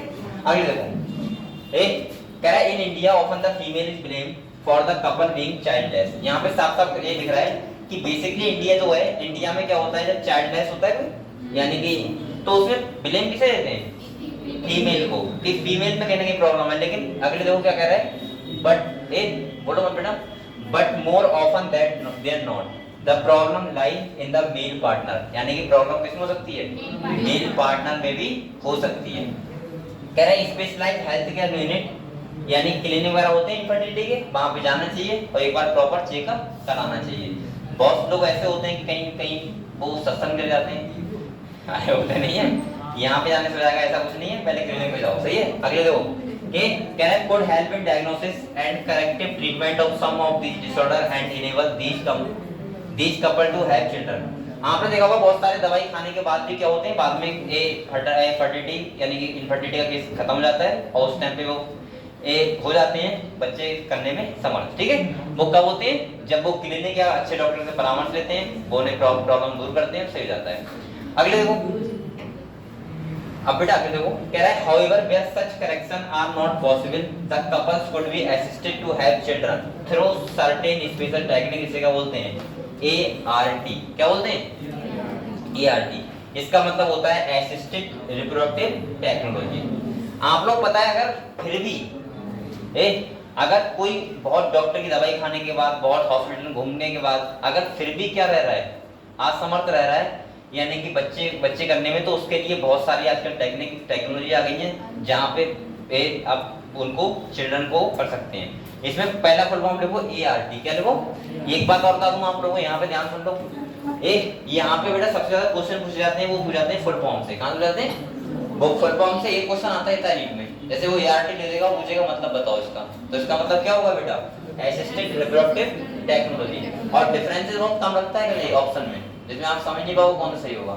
तो इसीलिए आप लोग एक करके इनको अच्छे से याद कर लो। पहला ये वाला है ART, क्या है? इसका मतलब क्या है? असिस्टेड रिप्रोडक्टिव टेक्नोलॉजी, मतलब रिप्रोडक्टिव संबंधित हेल्प करने वाली कौन सी टेक्नोलॉजी, उसे बोलते हैं ART। क्या बोलते हैं बेटा? दूसरा कह रहा है, अब यहाँ पे पहला है इन विट्रो फर्टिलाइजेशन, क्या है? In vitro fertilisation. देखो इसको बोलते हैं हिंदी में IVF, वो सॉरी शॉर्ट फॉर्म में बोलते हैं IVF। क्या बोलते हैं? विट्रो का मतलब जानते हो क्या होता है? पहले बताओ। विट्रो का मतलब होता है आउटसाइड द बॉडी, अंदर नहीं, आउटसाइड द बॉडी। और वीवो का मतलब होता है इनसाइड द बॉडी। तो नाम से नहीं पता लगा इन विट्रो फर्टिलाइजेशन, मतलब फर्टिलाइजेशन कहाँ होगा? बॉडी के बाहर होगा। मतलब ऐसा कोई मेल या फीमेल जो फर्टिलाइजेशन करने में असमर्थ है, मतलब उनके पास यानी कि मैं बोल सकता हूँ स्पर्म भी है और एग भी है, लेकिन वो क्या नहीं कर पा रहे हैं? फर्टिलाइजेशन। तो उसके लिए टेक्निक आती है, वो कौन सी होती है? IVF, यानी कि इन विट्रो फर्टिलाइजेशन। सेकंड लोगों फुल फॉर्म में नहीं पूछ जाएगी। अगले कह रहा है fertilisation outside the body in almost similar condition as that in the body, यानी कि वो कंडीशन वही बन जाती है जो हमारी कहाँ होती है? बॉडी में होती है। और IVF टेक्निक से क्या कर सकते हैं? बच्चों को कर सकते हैं। ठीक है, अगले देखो।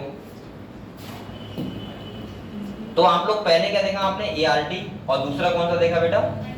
IVF technique. ठीक है, अब यहाँ पे कह रहा है फॉलो बाई, क्या क्या यहाँ पे हो सकता है? तो देखो पहला कह रहा है ET, क्या हो सकता है? ET का मतलब क्या है? Embryo transfer.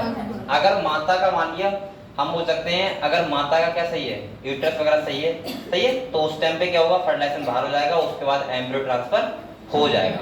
अगले देखो, अगले कह रहा है in one of such method, in this method properly known as test tube baby programme. इसको क्या बोलते हैं? प्रोग्राम को टेस्ट ट्यूब बेबी प्रोग्राम। कह रहा है ओवा फ्रॉम द वाइफ, वाइफ से क्या जाएगा? ओवा। टेस्ट ट्यूब बेबी प्रोग्राम है मतलब ये, बस इसके अंदर हम क्या करवाते हैं? इन IVF, इन विट्रो फर्टिलाइजेशन। किसमें? मैं इसे बोल सकता हूँ एक ये देखो, हम लोग जो IVF करवाते हैं उसको प्रॉपर्ली बोल सकते हैं टेस्ट ट्यूब बेबी प्रोग्राम। बस ये तो प्रोग्राम का एक नाम है खाली, बस। ऐसा नहीं कि ट्यूब के अंदर, अब भाई कुछ ना कुछ तो वहां पे ऐसा होगा ही।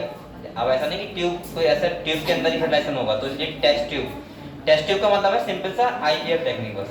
सही है, इस प्रोग्राम का नाम क्या है? Test tube baby programme. अगले देखो, अब ये कह रहा है ओवा फ्रॉम कहां से ले जाएगा? वाइफ से। कहां से ले जाएगा? यानी कि वाइफ कौन होगी यहाँ पे? डोनर, यानी कि फीमेल। और कह रहा है स्पर्म कहां से ले जाएगा? हस्बैंड से, जो कैसा होगा? मेल। और कह रहा है are collected and are induced to from zygote under simulated condition in the laboratory, यानी कि लैब में स्पर्म लिया और ओवा लिया और उसको क्या करवा दिया? फर्टिलाइज। कहां पे? लैब में। इसीलिए इसका नाम तो है IVF, इन विट्रो फर्टिलाइजेशन।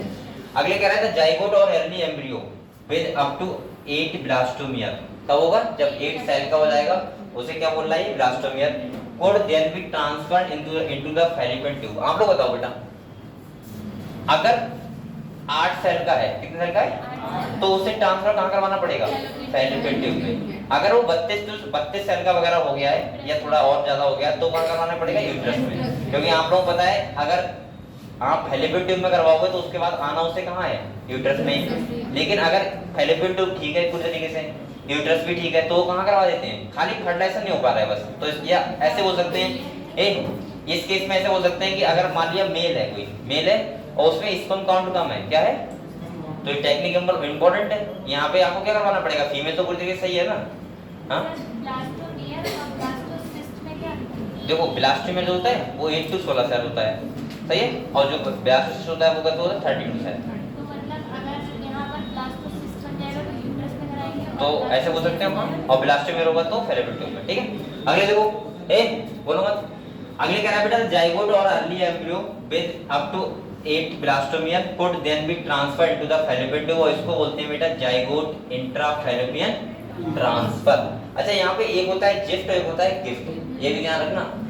गिफ्ट ये वाला बोलना जी, गैप ऐसे बोलना। गिफ्ट का मतलब जी और जी का मतलब गैमीट। और हाँ क्या क्या होगा? अच्छा, अपनी वही बात है। और यहाँ पे गिफ्ट, मैं यहाँ गिफ्ट को बोल रहा हूँ, कुछ बच्चे इसको भी गिफ्ट बोल समझेंगे। गिफ्ट इसी बोला हूं क्योंकि गिफ्ट ये सही लिखा हुआ है बिल्कुल, ठीक है। और ये क्या हो जाएगा गिफ्ट, और जा फॉर जाइगोट, और जी फॉर गैमेट। सबसे इंपॉर्टेंट यहाँ पे ध्यान रखना, और ये इन दोनों से क्वेश्चन आ सकता है फुल फॉर्म से, सही है। स्टार मार्क मैंने क्या बोला, गिफ्ट का मतलब क्या है बेटा, जा फॉर जाइगोट, और गिफ्ट का मतलब गा फॉर गैमेट, बस इतना ध्यान रखना, ठीक है। अब अगले देखो, अब आप लोग बताओ, अगर गैमीट है गिफ्ट है तो इसका मतलब गैमीट इंट्राफैलिपियन ट्रांसफर, और यहाँ पे क्या लिखा है गिफ्ट, यानी कि जाइगोट इंट्राफैलिपियन ट्रांसफर। तो इनका आप लोग बस खाली नाम ऐसे ध्यान रखना, बकाया है सेम चीज, ठीक है। यहाँ पे क्या है जाइगोट हो रहा है, और यहाँ पे क्या हो रहा है गैमीट, इसको फैलोपियन ट्यूब में जाइगोट को मतलब ट्रांसफर कराएंगे और यहाँ पे गैमीट को, बस सही है। अगर इंसेमिनेशन सही से नहीं हो पा रहा है तो क्या होगा, ये वाली टेक्निक हो जाएगी, और अगर फर्टिलाइजेशन सही से नहीं हो पा रहा है, इसमें काउंट कम है तो ये वाली हो जाएगी। बस गिफ्ट और गिफ्ट ध्यान रखना, गिफ्ट का मतलब गैमीट ध्यान रखना, फिर बता रहा हूं, और गिफ्ट का मतलब जाइगोट, सही है। यहां से हो सकता है ये क्वेश्चन आपको मिल जाए, सही है। तो इसको क्या बोलोगे बेटा, गिफ्ट, अगर JFT लिखा हुआ है, सही है। यहां लिखा हुआ है देखो जाइगोट इंट्राफैलिपियन ट्रांसफर, यानी कि फैलिपियन ट्यूब के अंदर हमने किसको ट्रांसफर किया है, जाइगोट को। और कह रहा है and embryo with more than 8 blastomere into the uterus, और अगर 8 से ज्यादा का हो गया तो उसे कहां करवाना पड़ेगा, यूट्रस में, और उसको बोलते हैं IUT, क्या बोलते हैं बेटा, इंट्रा यूट्राइन ट्रांसफर, सही है। तो ये तो आप लोग नाम से पता लग रहा है IUT, ये तो समझ जाओगे ना, IUT इंट्रा यूट्राइन ट्रांसफर। अगले कह रहा है to complete in further development, कह रहा है embryo form by in vivo fertilisation fusion of gametes with in the female also could be used for such transfer to assist those female who can not conceive.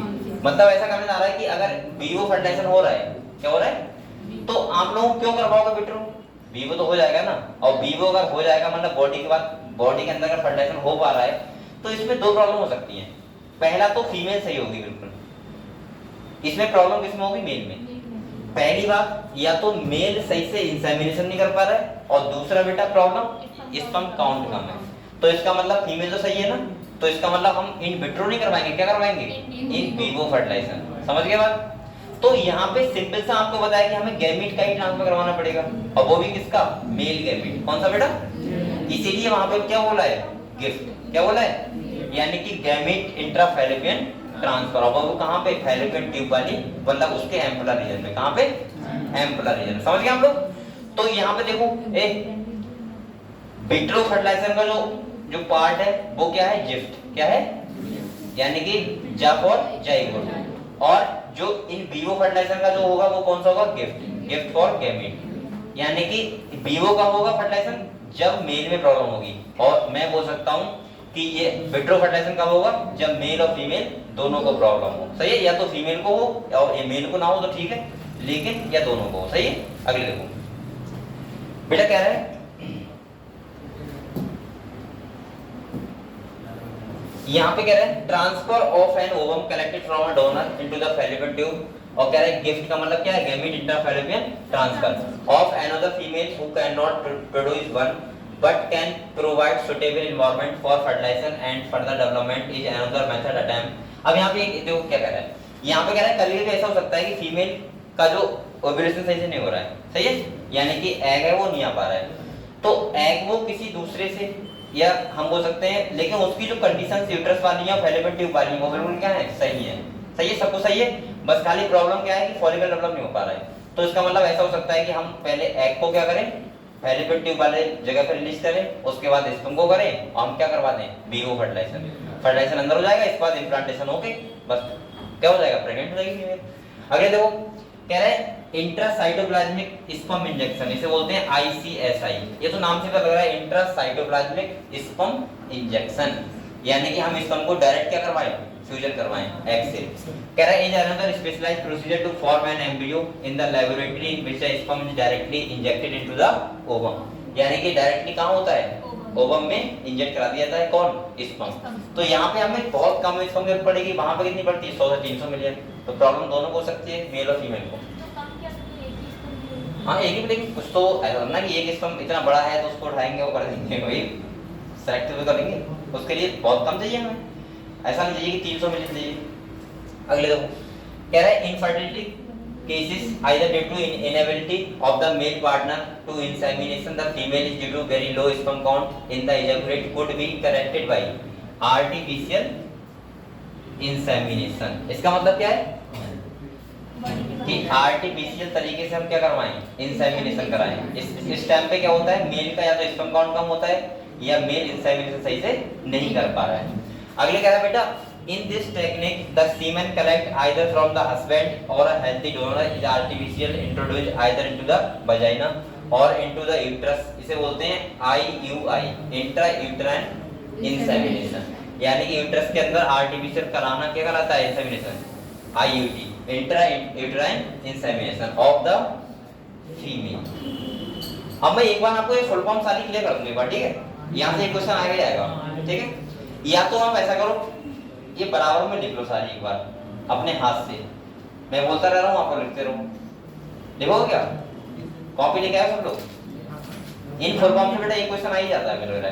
तो पहला हम लोग सबसे पहले लिखो ART, क्या लिखो ART, और उसका फुल फॉर्म लिखो असिस्टेड रिप्रोडक्टिव टेक्नोलॉजी।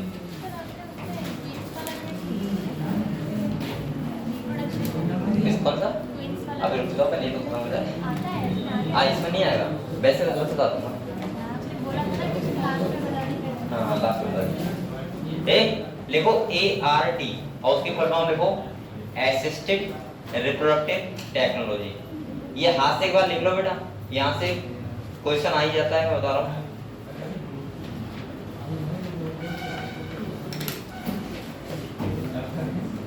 यानी कि जितनी भी टेक्नोलॉजी सारी वो किसमें आएंगी, ART में, असिस्टेड रिप्रोडक्टिव टेक्नोलॉजी। दूसरा लिखो IVF, पहले लिखो ART, ठीक है। ART का मतलब क्या है बेटा, असिस्टेड रिप्रोडक्टिव टेक्नोलॉजी। और दूसरा लिखो बेटा IVF, इसका मतलब क्या है, इन विट्रो फर्टिलाइजेशन। और विट्रो फर्टिलाइजेशन का मतलब क्या होता है, यानी कि बॉडी के बाहर फर्टिलाइजेशन, तो उसे क्या बोलेंगे, IVF, इन विट्रो फर्टिलाइजेशन, ठीक है। इसके बाद लिखो, हाँ यार, इसके बाद लिखो ET, क्या लिखो, और E फॉर क्या होता है, एम्ब्रियो, और T फॉर ट्रांसफर। अच्छा आप लोग एक बात और बताओ, अगर आप लोगों को समझ ये समझो E का मतलब और कोई रिप्रोडक्शन मेथड होता है जो E से बन रहा हो, I से बनता है वो, तो E से ही होगा, एम्ब्रियो होगा। अगर वो कुछ और भी लिख रहा है तो प्रॉब्लम मत। लेकिन यहाँ पे बेटा इजेक्शन अगर होगा, चलो माने तो इजेक्शन ट्रांसफर तो ना बोल दोगे यहाँ पे, तो एम्ब्रियो बन जाएगा। ऐसी कुछ चीजें ध्यान रखो जो जोड़ के, सही है। ET का मतलब मुझे पता है कि बच्चे दो जगह कंफ्यूज होते हैं, गिफ्ट में और गिफ्ट में, वो मुझे पता है, वहां गलत हो जाता है। देखो ET लिख लिया, देखो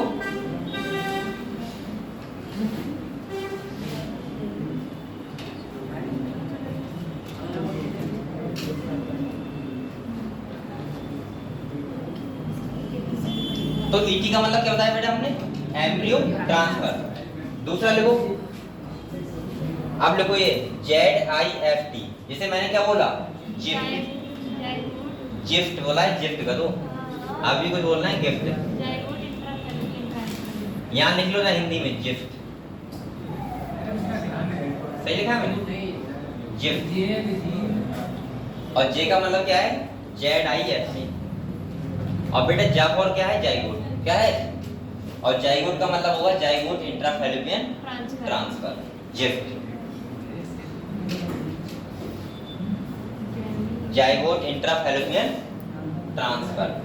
जब बेटा आप लोग बताओ फर्टिलाइजेशन आउटसाइड द बॉडी हो जाएगा, उसके बाद जाइगोट को क्या कर दिया जाएगा, ट्रांसफर कर दिया जाएगा फैलोपियन ट्यूब। लिख लिया, लिख लिया। इसके बाद देखो नेक्स्ट IUT, ये IUT, ये तो नाम से क्या लग रहा है, इंट्रा यूटेराइन ट्रांसफर। यू का मतलब भी और कोई सा नहीं है जो आपको लगेगा कि आप कंफ्यूज हो गए वहां पे। IUT, intra uterine transfer.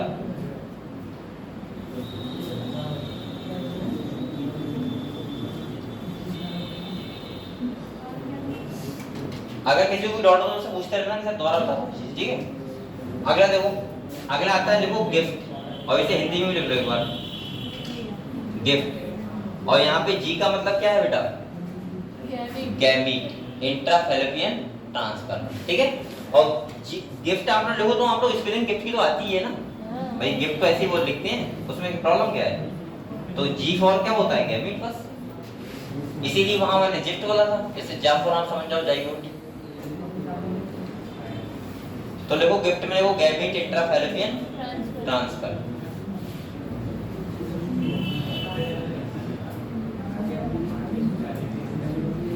ये लिखो गैमीट इंट्राफैलोपियन ट्रांसफर। यहां से आपको एक क्वेश्चन मिलेगा 80% नीट में, ठीक है। फुल फॉर्म पूछेगा, कुछ नहीं पूछेगा।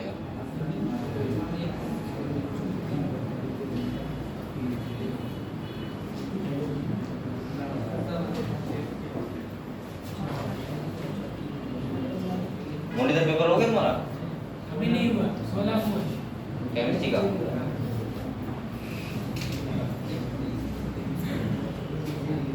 ये लिख लिया?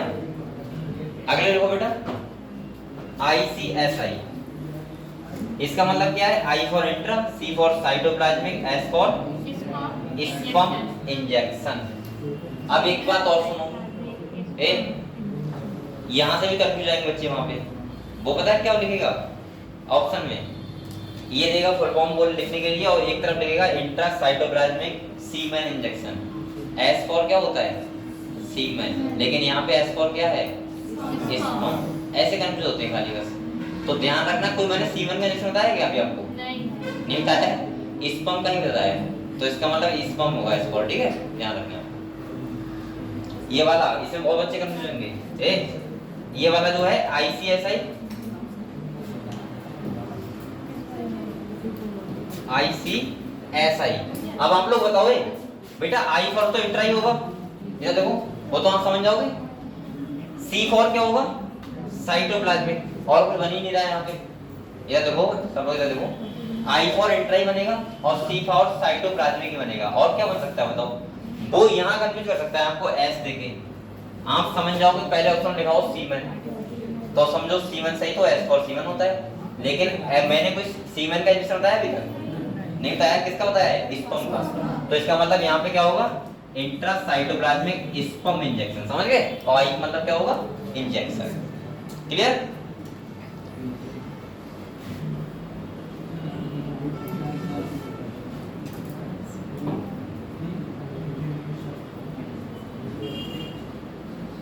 और इसके बाद नेक्स्ट आता है हमारा AI, और इसमें बोल सकते हैं आर्टिफिशियल इंसेमिनेशन, ठीक है। देखो AI आर्टिफिशियल इंसेमिनेशन।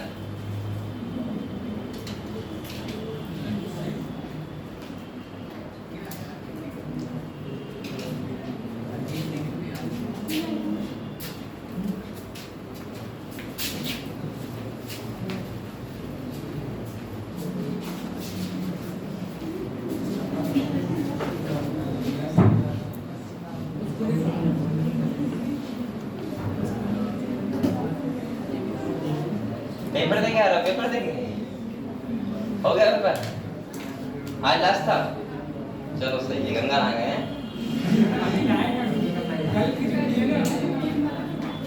अबे गंगा नहाने वो वाली बात नहीं कर रहा हूँ, ये लोगों से कह रहा हूँ। पेपर हो गया तो गंगा नहा गए।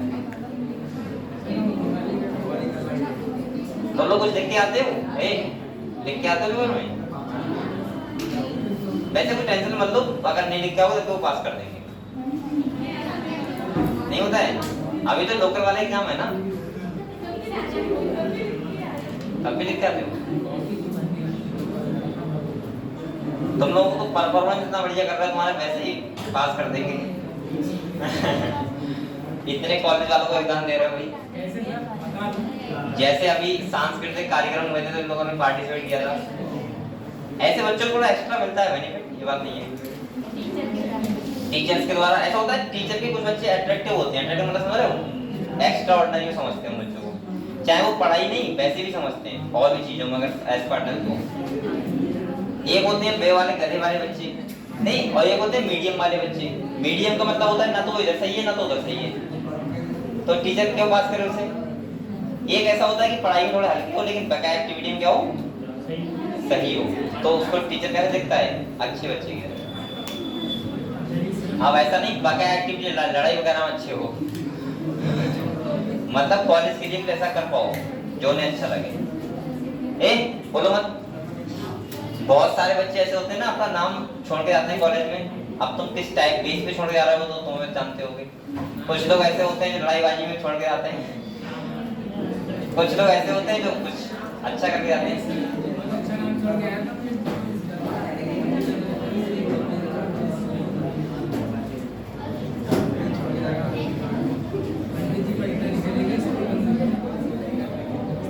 बेटा बातें मत करो, बातें नहीं क्या बोला है, मैं टाइम दे दिया करूँ बातें करने के लिए, बताओ।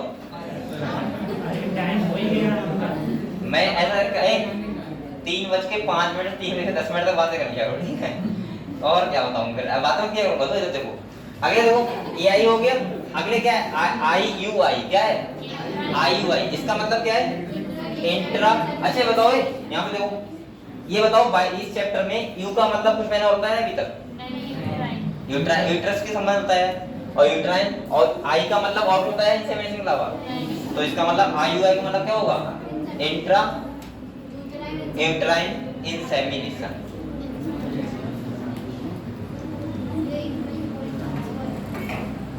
देखो देखिए, तो बेटा अब आप लोग देखो, अब आप लोगों को एक चीज और बताएं, हमने बहुत सारी टेक्निक देखी। अगर कोई इनफर्टिलिटी का केस है जहां पे कपल्स हैं वो बच्चे पैदा करने में क्या है असमर्थ हैं, तो हमने बहुत सारी टेक्निक देख ली। हमने देख लिया विट्रो फर्टिलाइजेशन, ठीक है, और आजकल तो ये नॉर्मल हो गया है कि आप बरेली वगैरह ये सब चीजें यहाँ पे आ गई हैं। लेकिन बोलो मत, लेकिन आज से अगर 4-5 साल पहले जाओगे तो ये टेक्निक इतनी आसान नहीं थी कि कोई भी आदमी उठा के चला जाए और करवा के चला है, ठीक है। और ना इतना ये कैसी है खर्चीली चीजें हैं, एक्सपेंसिव भी हैं, जो हर लोग क्या नहीं कर सकता है, नहीं कर सकता इतना रुपया खर्च।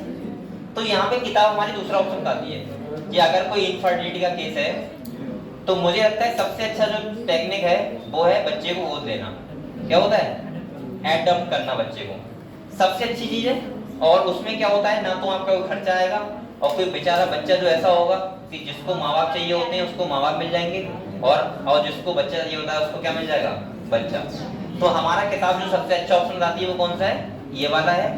और आप बोलकर है, और सरकार के द्वारा ये नियम बनाया हुआ है, आप किसी बच्चे को अडॉप्ट कर रहे हैं तो बाकायदा आप लोगों को सब कुछ लिखित रूप में मिल जाएगा कि ये बच्चा पूरी तरीके से किसका है, आपका है, आपका अधिकार है उस बच्चे पे, और बच्चे का अधिकार क्या है, आप पे, समझ रहे हो, लिखित रूप से।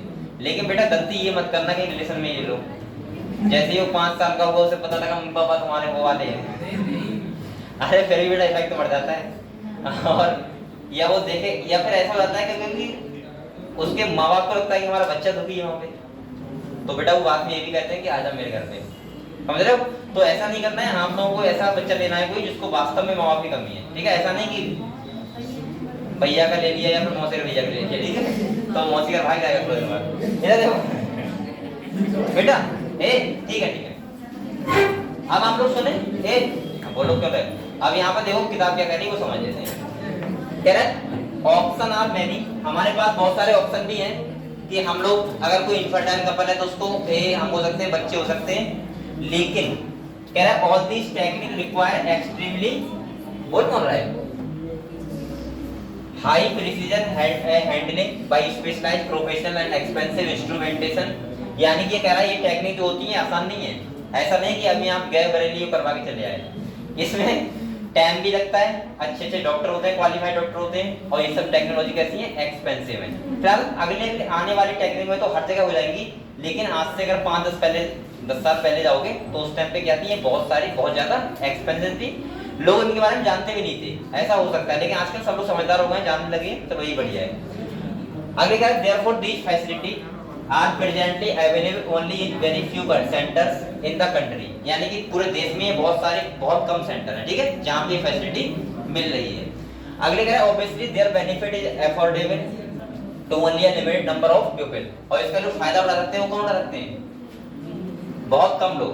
अब भाई गांव में कोई ऐसा आदमी है जो बेटा इनफर्टाइल है, उसको बच्चा चाहिए होता है, तो वो अब ऐसा तो है नहीं 5 बीघा जमीन बेचेगा तभी करवाएगा, तो ये बेकार है ना। उसके लिए किताब ने क्या बताया आप लोगों को, कह रहा है emotional, religious and social factor are also a deterrents in the adoption of this method, since the ultimate aim of all these procedures is to have children. In India we have so many orphans and destitute children who would probably not survive till maturity unless taken care of. यहाँ पे कह रहा है कि बहुत सारे society है यहाँ पे अनाथ बच्चे रहते हैं। कहाँ रहते हैं? अनाथ बच्चे रहते हैं, तो आप लोग वहाँ पे जाके क्या कर सकते हो, अडॉप्ट कर सकते हो।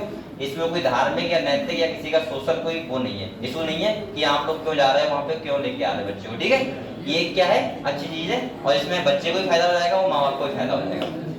अगले कह रहा है who would probably not survive till maturity, कह रहा है our law permit legal adoption। यहाँ पे कह रहा है कि जो हमारा लॉ है वो लीगल एडॉप्शन देता है। लीगल का मतलब है कि आप लीगलाइज तरीके से ला सकते हो, ऐसा नहीं कल को कोई उसकी मम्मी पापा आएंगे और ले जाएंगे आपसे, लीगल तरीके से आप लिखवा सकते हो पूरी तरीके से और ला सकते हो बच्चे को, ठीक है।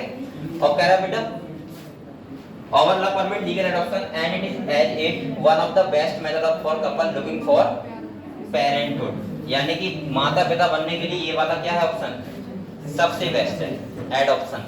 समझ गए?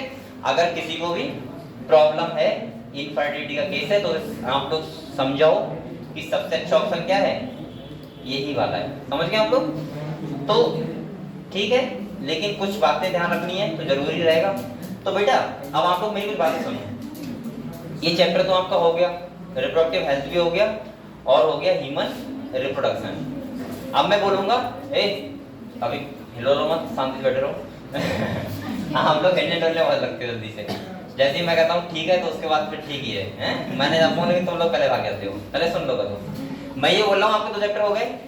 अब हम लोग जो सबसे इंपॉर्टेंट टॉपिक है मैं बोलूंगा बायोलॉजी का, और क्लास पूरी बायोलॉजी का बोलूंगा तो मुझे 2 यूनिट सबसे इंपॉर्टेंट लगती हैं। पहला है बायोटेक्नोलॉजी और दूसरा है बेटा इनसे अकेले आप फिर से बोलने लगे, इनसे अकेले 30 क्वेश्चन आते हैं नीट में, ध्यान रखना। मैं 30 तो नॉर्मल बता रहा हूँ, आते ही आते हैं। तो इसीलिए ये दोनों यूनिट को अगर कोई बच्चा मिस कर रहा है तो इसका मतलब ये है कि वो नीट के लिए उसे बहुत ज्यादा लॉस हो सकता है। तो आप लोग कृपया करके कोचिंग जरूर आए डेली, छुट्टी वुट्टी ना करें। और आप लोगों को छुट्टी मिल जाती है, अब बोल करें गंगा स्नान की छुट्टी कल है, आप लोग आराम से गंगा नहाइए और अपने आप को शुद्ध करिए। बगैर हम लोग मिलते हैं परसों, ठीक है।